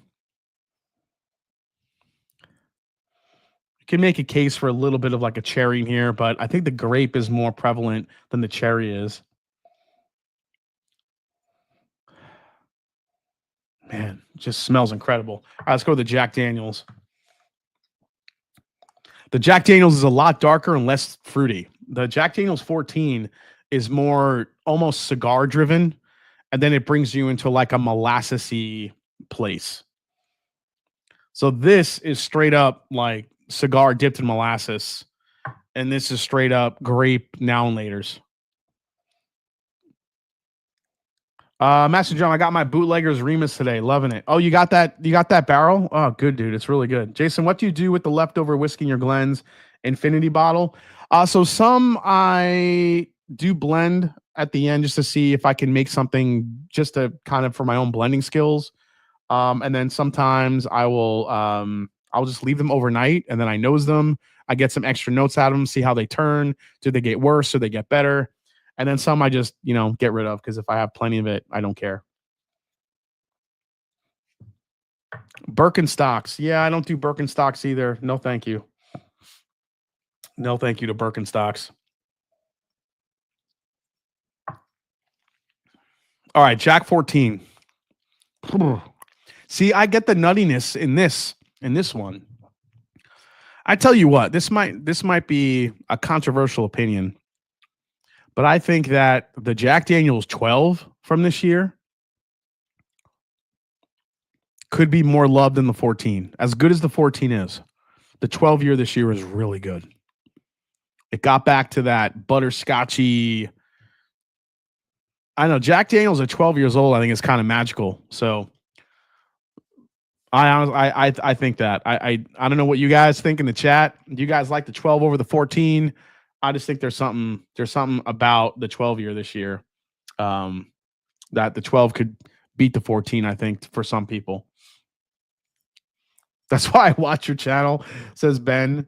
No Crocs, no perks. Yeah, I don't do that shit.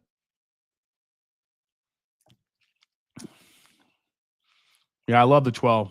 The 12, I think, could be a more of a universally loved pour, whereas I think the whiskey geeks and the people that like a little bit more oak, a little bit more darkness will gear towards the 14. But the 14 has that like cigar tobacco smokiness that I think could be a little bit of a turnoff for some people. What is the opposite of dry county? Wet state? I don't know. Wet suburb? Are you setting me up for a joke, little Harry? Yeah, I think for me the 14 does edge it out, but I think I'm just saying I think 12 this year could be more of a universally loved palette. Jason is a toe glove guy. No, those things are gnarly. Ugh. Yeah, 14 is delicious. All right, let's try this Abraham Bowman.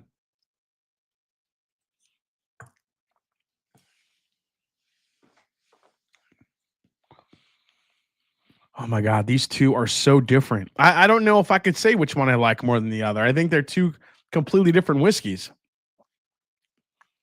I'll say this: if you like grape and sweet and dark fruit, you're gonna love the Bowman. If you're geared more towards tobacco, molasses, dark, rich oak, then it's gonna be the Jack 14. I think there's always this thing that people get hung up on. Well, this is better than this one. It's not always amount of like being better. Now, if you're talking about like, you know, I don't know, like Eagle Rare is better than some podunk distillery that's, still has like 2-year-old whiskey. Okay, yeah, that's probably better. But when it comes to two whiskeys like this is just all whatever your palate likes. I could see a lot more people liking the Abraham Bowman because it is straight up grape candy. Oh my gosh. And the proof on it, the finish on it, the oak, you can make a case for a little bit of cigar and molasses here too, but I just think it's a lot more faint than you get on the Jack Daniel's 14. I think, but this thing is so front loaded with grape now and later, and like Luxardo cherry syrup. It's crazy. I think the Jack Daniel's 14 though the Jack Daniel's 14 is a special pour this year. There's no doubt about it. I think for me, I usually like the darker flavors. I might lean more towards the Jack Daniel's 14 than the Abraham Bowman because that's just my palate. I like the deeper, richer, darker flavors. But this Bowman, I think what wins it for people, again, it's not only the grapiness of it, but it's the powerful nature of it. It just has such a smack you in the face type of profile that people love. And it's, I think the Jack Daniel's 14 might be a little bit more nuanced as well, but both are absolute bangers. It'll be interesting to see how these do at the end of the year blind, when I kind of do my whiskeys of the year to see who wins. But again, they're both completely different. So I think Bowman does punch above its age, but I think the sweetness and the dark fruit character that it has, it almost belies the age. I think you could think it's a younger whiskey, from 10 years, just because the bright fruit flavors are so rich. Would you pay a JD 24 Coy Hill at secondary of $400 or a Smith Bowman batch 4 for $300?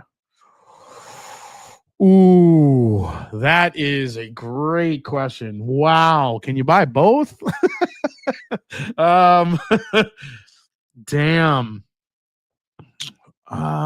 Dude, you know what? Honestly, that's a really good question. I don't know what I would do.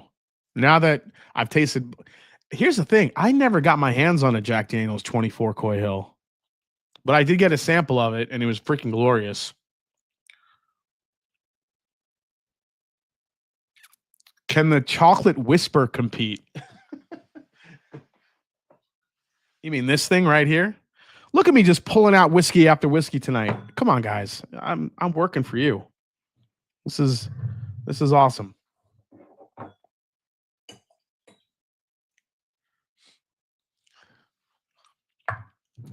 Chocolate whisper. All right, guys, you're making me do it. I love how you guys just so gently just throw that in the chat. You guys think a chocolate whisper could compete? Let's see if he's got it, guys. Here we go. And then and now it's here. Do you think a George T. Stagg may compete with this group? I'm not breaking that anymore. I know. So much whiskey. I'm gonna have to get to this blind real quick here. Oh crap! The chocolate whisper can hang a little bit.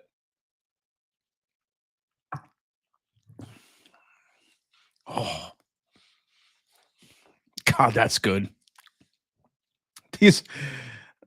Not a fan at all. That chocolate Woodford says whiskey nose. Is it too chocolate coffee for you?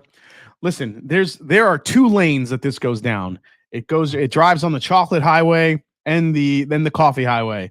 Those are the only 2 lanes they have on this thing. That's it. It has got chocolate, it has got coffee bean, and that's it. So, and it's a beast. It's also got proof. You don't want to let a chocolate whisper just linger though. I want to see you drink Devil's Cut. I don't even know if I still have a bottle of that shit. I might somewhere. These 3 couldn't be more different. And that's the thing. It's not a question of, wrong or right or what's better. It's what you like. I'll always say that. I have my strong opinions about certain whiskeys, but when you take a step back and you see what's in front of me right here, you have the A. Smith Bowman, absolute great bomb, delicious, good age, good oak, a little bit of molasses, great spice on the back end. Then you have a Jack Daniel's 14 where it just tastes like a cigar dipped in molasses with that nuttiness, a little bit of the banana, just absolute monster of a whiskey. And then you have the chocolate whisper from Woodford, which basically it's like drinking a mocha coffee drink. So 3 completely different whiskeys. I think all 3 can make a case for a really good showing at the end of the year. I think these are great releases. But for my money, I might go towards the Jack Daniel's 14 more often than not. Although that Bowman, that could go all wrong in a blind tasting because that Bowman is an absolute beast. So I think those 3 are great indications of some really good whiskeys this year. So we'll see what happens. Back to that question though, Coy Hill or the Bowman 4 for, you know what? I would probably do for that price. I'd go $100 less than the Coy Hill and get the Bowman. You know why I say that? Because there are barrel picks out there from Coy Hill that you could find. I'm not saying it's going to be the special release Coy Hill, but you could find other Coy Hills for, a much cheaper price. Whereas these Bowman cast strengths are kind of one and dones each and every year. They only release it once a year. It's hard to get. So for $300 for that 4, I would probably go that route. Okay. Oh my God, I said I was going to do the old Fitz too versus the this is so much whiskey.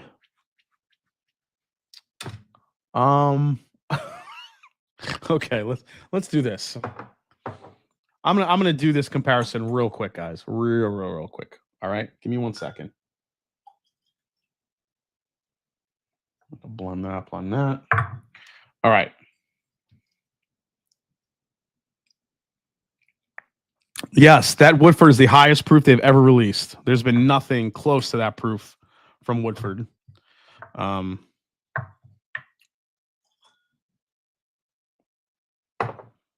Still have the blind to get to. We're gonna get there. We'll get through that blind. Okay. What is it? 1044? We can do this. We can do it.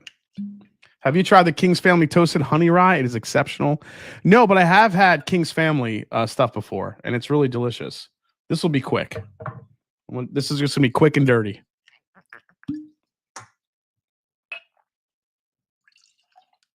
I know a lot of people were wanting me to compare these two. Now that I got the old Fitz back, let's see which one I enjoy more. Old Fitz 7 versus OGD 7.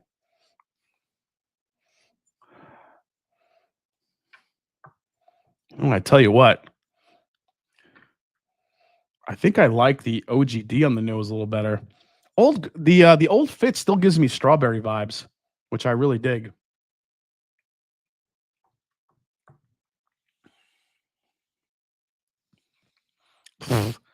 Wow, coming off those other like high age strong things, strong whiskeys, that tastes like cereal. My word. Strawberry like Cheerios. Let's go to the OGD.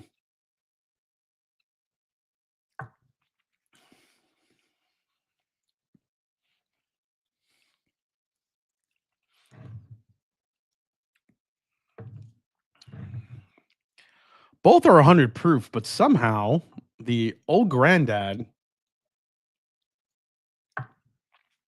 I feel like is drinking under, but it's sweeter.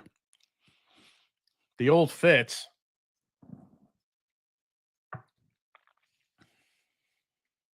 I don't know. It's close. Yeah, Alan Clark. Yeah, I probably should have started with these, but it's okay. I just realized I had these two bottles and needed to do this. Man, I don't know which one I like better. This is tough. I feel like the old Fitz has a really nice strawberry note. The old Grandad is a little bit more leaning to citrus, borderline butterscotch. So I think I would lean towards the old GD 7 year for me versus the I'm not a huge Weeder fan, although this is really good. I do like this Weeder. I love the strawberry note that I get in this.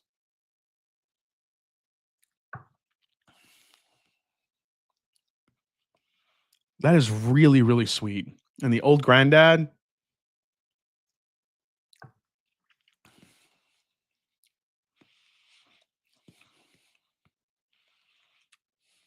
I don't know. Again, we're talking about two different whiskeys here when it comes to mash bill, when it comes to obviously the distilleries.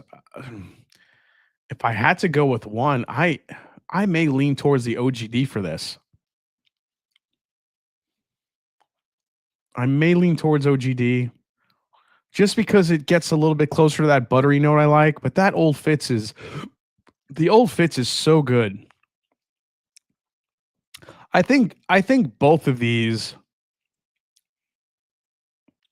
Have obviously really good flavors to offer. But you know what wins it for me is the finish on the old Granddad. It's the high rye spice that it has. The old Fitz is great. I love the front and mid palate, but it does fall off on the back end. The old Granddad at least gives you a little bit more spice, gives you a little bit more of a finish to it. And, for me, finish, definitely will put it over the edge. So I'm going to go with the old Granddad for this one. But man, if you want something really sweet and easy and strawberry forward, man, that old Fitz is no joke. All right. I told you that'd be quick and dirty. All right, let's go to the blind here. Let's see what we get. Oh, yeah, there you go, Whiskey Nose. Yeah. Oh, yeah, you say, okay, yeah, you get it. Yeah, price and availability giving an edge too. That's the thing. The OGD, I will agree. The OF7 does start out like Ronda Rousey. OGD winner for sure, worth every penny. Yeah, and these just hit Ohio, and they're still sitting around, these OGDs, which is crazy to me. So, all right. So I have 4. So I just need. This is a 6 glass blind. So I don't know what the hell I'm thinking, but we're gonna do it because I've been putting this off. And I want to see if my palate can handle this. 6 more pours here, and then we'll call it a night because I have to take care of Kim somehow tonight. All right, so here is A, B, C, D, E, and friggin' F. Oh my God, F looks like motor oil. What the hell? Oh my God. I know the man who trained Ronda Rousey in judo. Damn, sweet Cindy, you serious? That's crazy. I'm not going to drink all these, but if there's some really good ones in here, I'll save it. See what we get.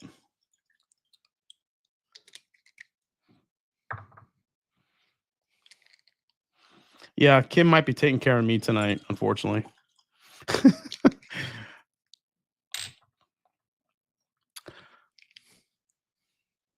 Oh, honestly, guys, I feel good. Everybody always asks, like, how do you, get through your Wednesday nights and you're still somewhat coherent.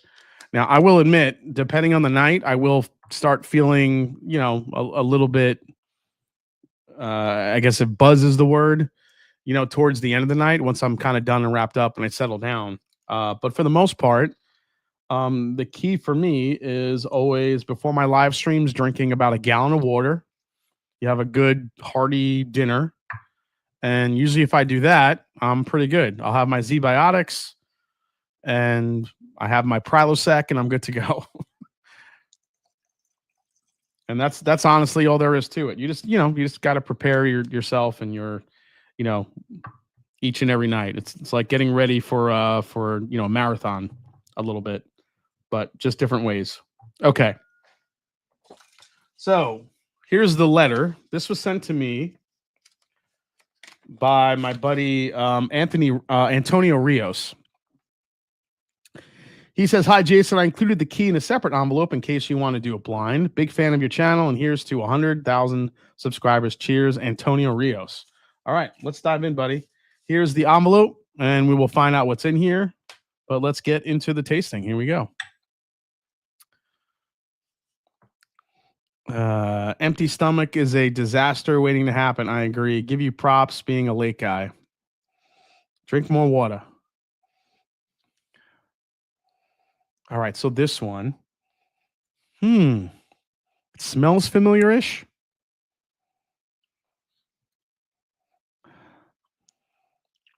This is a baking spice bomb. Allspice. Smells fantastic. Allspice for days.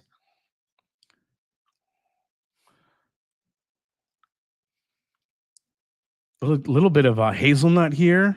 Wow. No, I'm not going to say chocolate. I mean, that's pretty good. I have cut out soft drinks, and boy, that has made a difference for me. Cut out soft drinks definitely. I don't think I remember the last time I drank like a straight up Coke, or the only time I really like to have Coca-Cola, even like Coke Zero, whatever it is like with a slice of pizza or Chinese food. I don't know. There's just something like nostalgic about really good Chinese food and like a cold can of like Coca-Cola. I don't know what it is.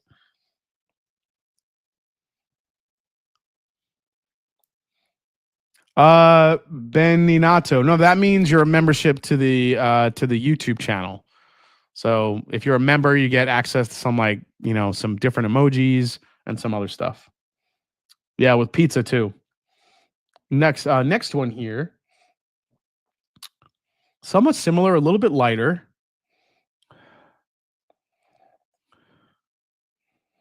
A little bit more fruity here on this one. There's also a level of there's some like borderline butteriness here. And I like the nose on 2. Let's go to 3. Oh, this one's way different. This one's a little bit more earthy. Maybe slightly more cinnamon heavy. That's pretty good. Let's go to D. Oh, D smells very finished. D also smells a little bit young. D has a just sounds funny. D smells young. Okay, yeah. Yeah, D has like a finished.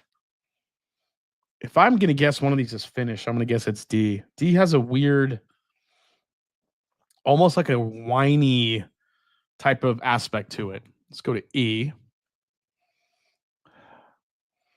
Oh, E might be my favorite nose so far. There's some very, oh man, there's like dark chestnut in here. There's some, ooh, oh, E smells incredible. Man, molasses, caramel, like it just smells boozy and syrupy and sweet. Maple syrup. E definitely has my vote for the best no so far. Let's go to F. Oh, what is going on with F? F is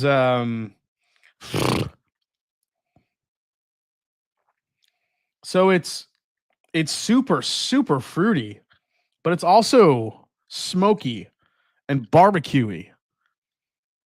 It's like a dark fruit infused smoky barbecue sauce on F. That's pretty cool. Man, that's why I love whiskey. There's just so many different flavors you could get from. Oh, it smells Texasy. It could be from Texas. Any chance someone has an M&J Rebecca Creek they would part with? Oh, Mark M and Ecker looking for the Rebecca Creek. A young and finished D. Yeah, exactly. It's the salt in the pizza and Chinese food and the sweet from the Coke that makes it work. Yeah, I think that's what it is, dude. Hack and Mac, thank you for the shout outs. Love your content. Hack and Mac, I will definitely be checking out your channel. And if you guys do live streams, I will definitely try to chime in. Let me know. Peg leg porker on the last glass. I don't think it's peg leg porker. The last glass smells like something from either Texas or something from like, I don't know, Florida, like something in the deep South that's like just really woody and oaky and really intense. All right, let's try letter A here.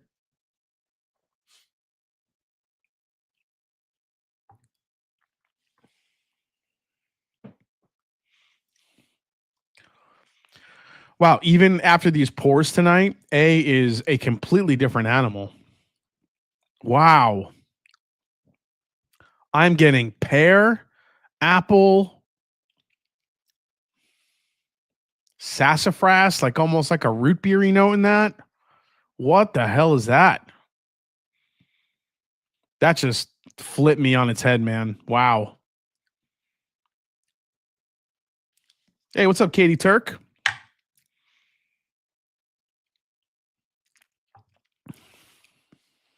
Oh, man.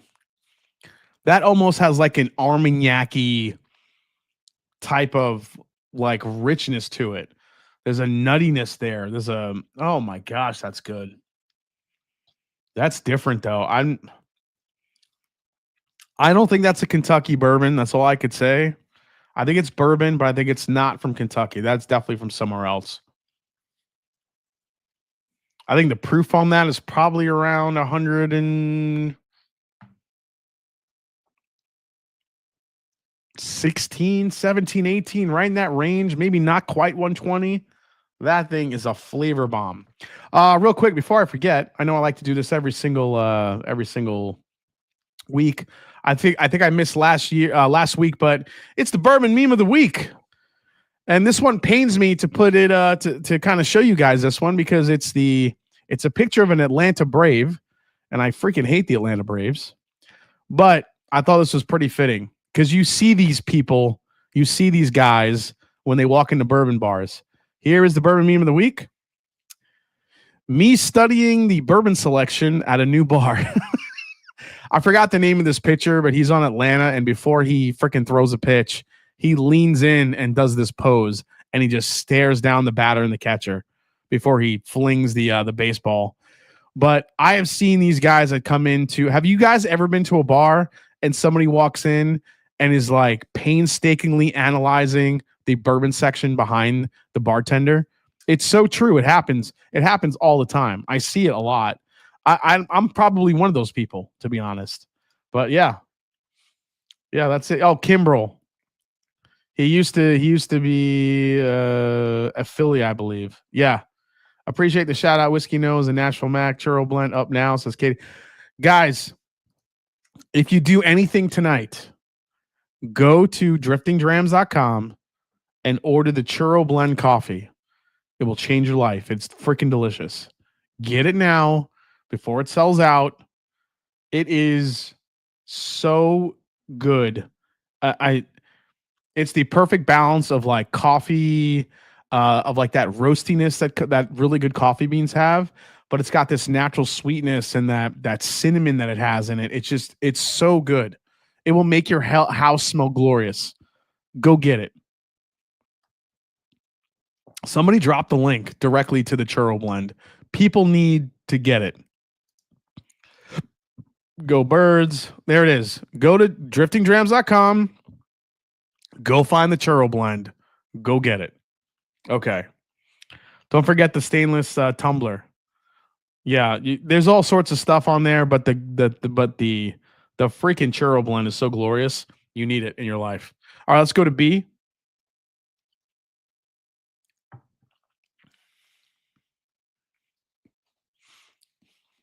So B I don't like as much. B has a little bit of a youthful quality to it. It's a little bit earthy, not as enjoyable as A.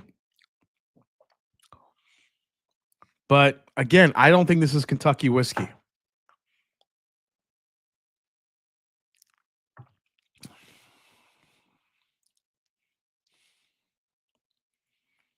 There's almost a little sour note to that one, which is kind of throwing me off a bit. Yeah, I told Katie and Ethan I want my French press. Just let me know when you guys got it back. All right, let's go to C here. C actually smells pretty fantastic. Let's go to C.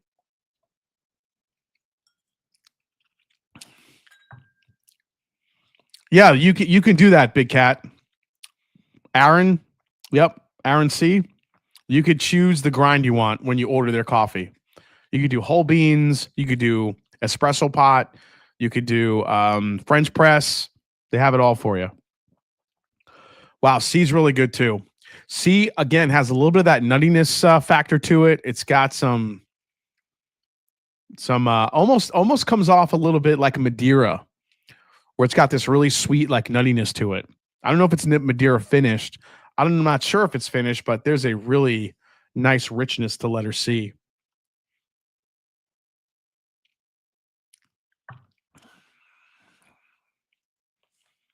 But again, like a twinge of a youthful note. This is not Kentucky whiskey. I'm not sure where he pulled these from, but let's go to the D. The D might have been my least favorite nose.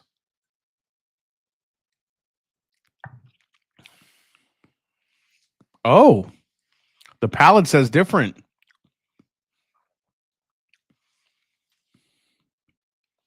Wow.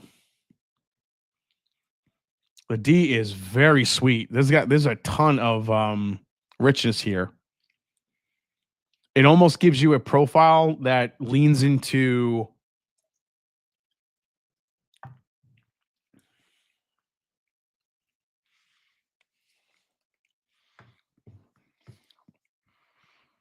man, that is caramel apple. It is hazelnut, maybe a hint of coconut. Dude, the D is good. Yeah, guys, get that churro blend because I tore through my bag. I got to order more. It's so good. It's such good coffee, and like I said, it makes your house smell glorious.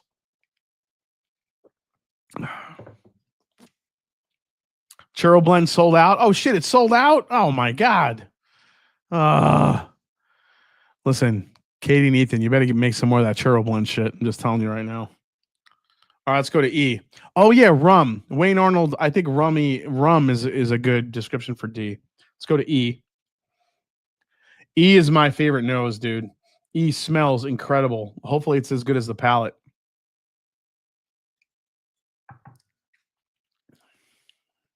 Oh my gosh. E is ridiculous. E is my favorite. E and A, I think, are my top two so far. D is probably top three. E has to be finished. There's so much layer. There's so many layers of flavor happening here. You have You have like your base, your caramels, your vanillas, but then it gets into this grapey, winey, dense, dark, almost. It's almost like a like balsamic vinegar that's been cooked down, and it gets to that really like super sweet balsamic vinegar, like the glaze that you use. Dude, that thing is intense.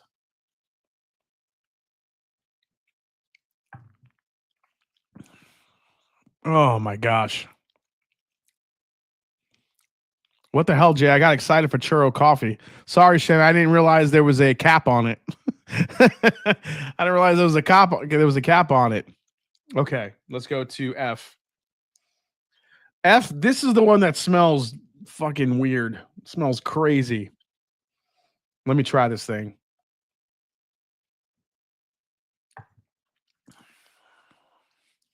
Oh, that's definitely Texas whiskey. Holy shit. That thing is a proof monster. That's got to be some kind of Balcones, Garrison Brothers thing. That thing is crazy. Wow. I don't know if it's my favorite, but that thing is powerful. Okay.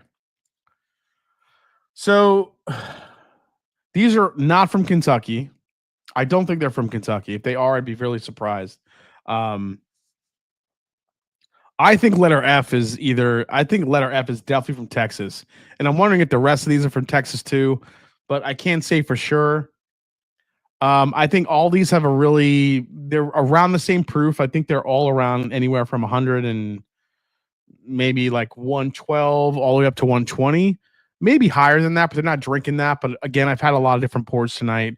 It's hard for me to gauge proof here, but I'll try. But as far as like the flavor profiles, I think E is my favorite. E, A might be my number 2, and then D might be my number 3.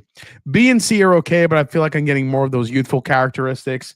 F is like another monster. So, not sure we could still be friends if you hate the Braves. MT Dobbs, I mean, I have to. I'm a Mets fan. I have to hate the Braves. Just as you as a Brave fan, I expect you to hate the Mets. Or maybe you don't hate the Mets because every time the Mets play the Braves just stomp the Mets. It doesn't even matter. They just like flick them away. And the Mets are playing like shit right now. So, all right, let's see what we get here. So, I mean, let me see if I can make some guesses here. I don't think any of these are that old. I'll say average 5 to 7 years on most of these. Maybe 8 the most. I think on all of them. I'm not picking up a lot of age on any of these. So I'll say that. Proof, as I said, I think will range between 112 to like 119, maybe 120 on most of these. I think F is through the roof, though. I think F is probably like a hazmat type of shit. Maybe like 130s. I think that thing is really high because that thing tastes like straight up gasoline. A, B, C, D, and E, though, are just kind of, they're all very different. They could be different craft distillers, but they're all really different and they're all kind of uniquely good in their own way. I'm not really as much of a fan of B and C as I am of A, D, and E. So let's find out what we got. Let's see if I was right on any of these guesses. All right, so A is, oh shit.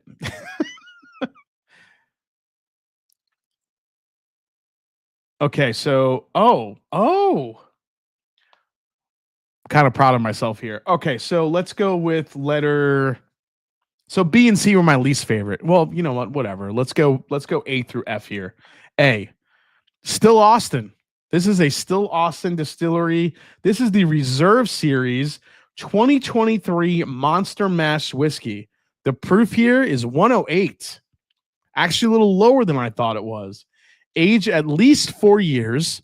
Could be a little older whiskey in there. Mash bill is white corn, winter hawk wheat, rye, malted barley, and malted rye. A is my second favorite of this blind.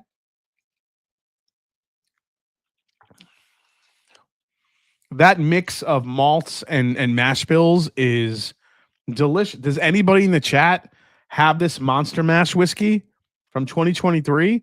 It is so good. Use the code RIGGED for a 10% discount.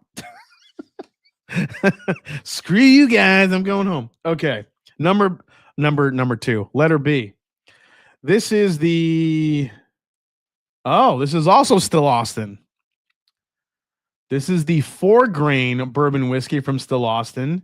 Proof 114. I said it was in that range. Age at least 3 years. At least. This might be younger than I think it is. So this is a mash bill of 68% white corn, 15% rye, 13% wheat, and 4% malted barley.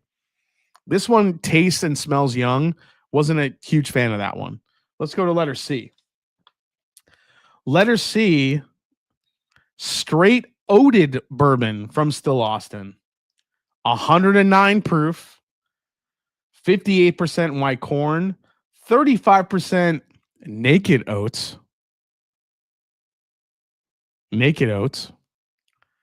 And 7% wildfire malted barley, aged at least 3 years. This was the most youthful one out of the group.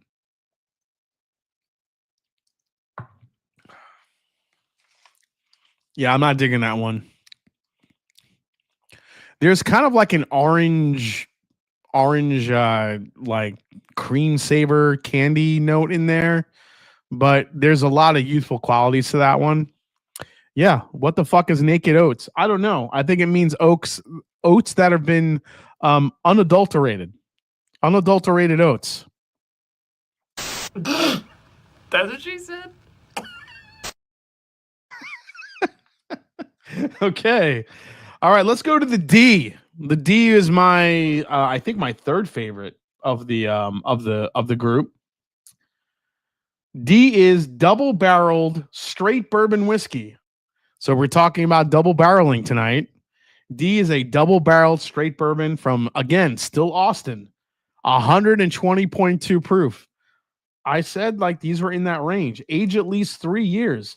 This might be younger than I think it is because of that double oaking.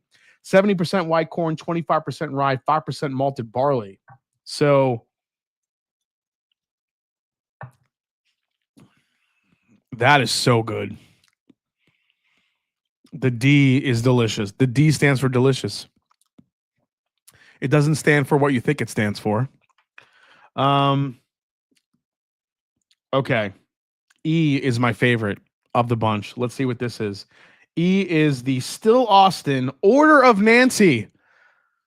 Nancy friggin' Fraley, the double oaked yellow corn, 122.68 proof, aged 2 years in new char number 3 barrel, then 4.5 years in a new char number 3 barrel.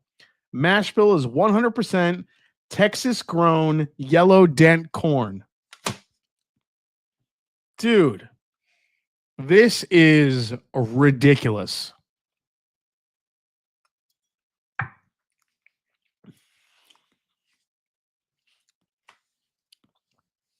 I thought that thing was finished. It's not finished. It's just a ridiculously well done bourbon. Order of Nancy freaking Fraley. Holy shit. Bourbon Hall. Cheers, Jason, and all awesome blind. Thank you so much, buddy. Appreciate it. Yeah, if I agree. If he did this blind right, the naked oats would have been the D. Dude, I would do terrible things to get a bottle of this. Double oaked yellow corn, Order of Nancy. Holy shit, that's good. I would put that up against any whiskey I had tonight. That thing is ridiculous. It's got so much concentrated flavor. Holy wow. Okay. Yeah, that's my favorite, hands down, easily. I have to find a bottle of that. That is so good. Okay. Lastly, what did I say? Letter F could be something from Texas. Actually, these are all from Texas, which makes sense now because Antonio's from Texas. I said that this is either a Balcones, maybe a Just something from Texas, maybe Garrison Brothers. This is the Garrison Brothers 2024 Father's Day single barrel cast strength. Oh God, I'm getting the hiccups. Cast strength bourbon. I said this was in the 130s. It was a heat monster. It's 135.9 proof. Aged 9 years. Mash bill 74% corn, 15% wheat, 11% malted barley. There you go. That Garrison Brothers is nuts. Oh my gosh. This, God, it smells like someone lit a bowl of regular Cheerios on fire. Like Honey Nut Cheerios. They lit a bowl of Honey Nut Cheerios on fire. That's what that smells like. It is honey. It is motor oil. It is oaky. It is wood chippy. It's all of it. That's what Garrison Brothers gives you. But this thing is ridiculous. That might be, other than the Jack 14 and the Abraham Bowman batch 4, that's up there with the best pours I had tonight. So, holy shit. That Nancy 00 corn is 12. It's $1,200 online for that bottle. Fuck me. I want it. I'm gonna have to call Nancy and ask her, like, hey, listen, we got a little nip of that lying around, dude. Price comparison on the top few. I don't know what the prices were. He didn't give me the prices on these. I'm guessing the Still Austins were pretty comparably priced. The Garrison Brothers can get up in price, so I'm guessing that was a little bit more expensive. So I think I do. Well, the Tanager, man. The Tanager was so good and so layered. I think the Tanager is more interesting from a flavor perspective. There's a lot going on with the Tanager from Still Austin. This, however, I think is more of like that brute force flavor, punch, viscosity, all of it. I think this is more of like it's kind of like when you're trying to break down like a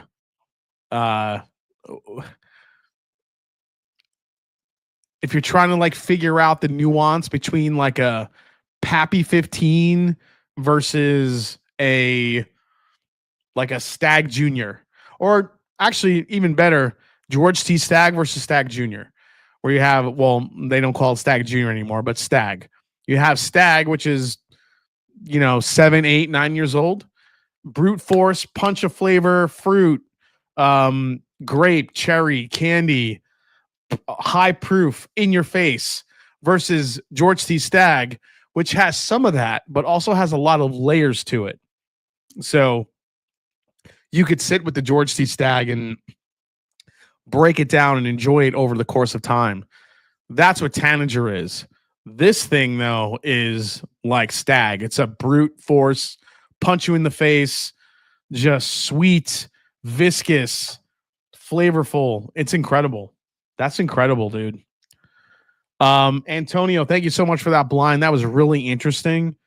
So many different Still Austin is one of the best distilleries on the planet right now. If none of you guys have tasted their stuff, you need to. The stuff that they're doing, that they're pulling off, for Texas whiskey, just it's incredible. We're supposed to be picking a Still Austin rye here for the Master Journey Whiskey Club here in the next couple weeks, so we'll keep you posted on that.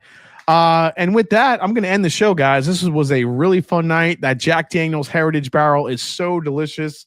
Guys, keep an eye out for a full review of that one. Also, check out for the video, or keep an eye out for the video for the Dickel Barrel Pick. That you guys will enjoy that kind of behind the scenes look at that experience. And then obviously my quadruple bass, putting the President's Choice rye to the test. Be interesting to see who wins that one. You guys will check that out. I will be live next week, as always. And as I always say, it's not about the whiskey, it's the people you share it with. Guys, cheers. Thanks for hanging out tonight. Had about 500 in the chat. This was an incredible night. Appreciate the love. Thanks for asking about Kim. And I will see you guys next week on the Master and Drum. Cheers, folks. See you soon.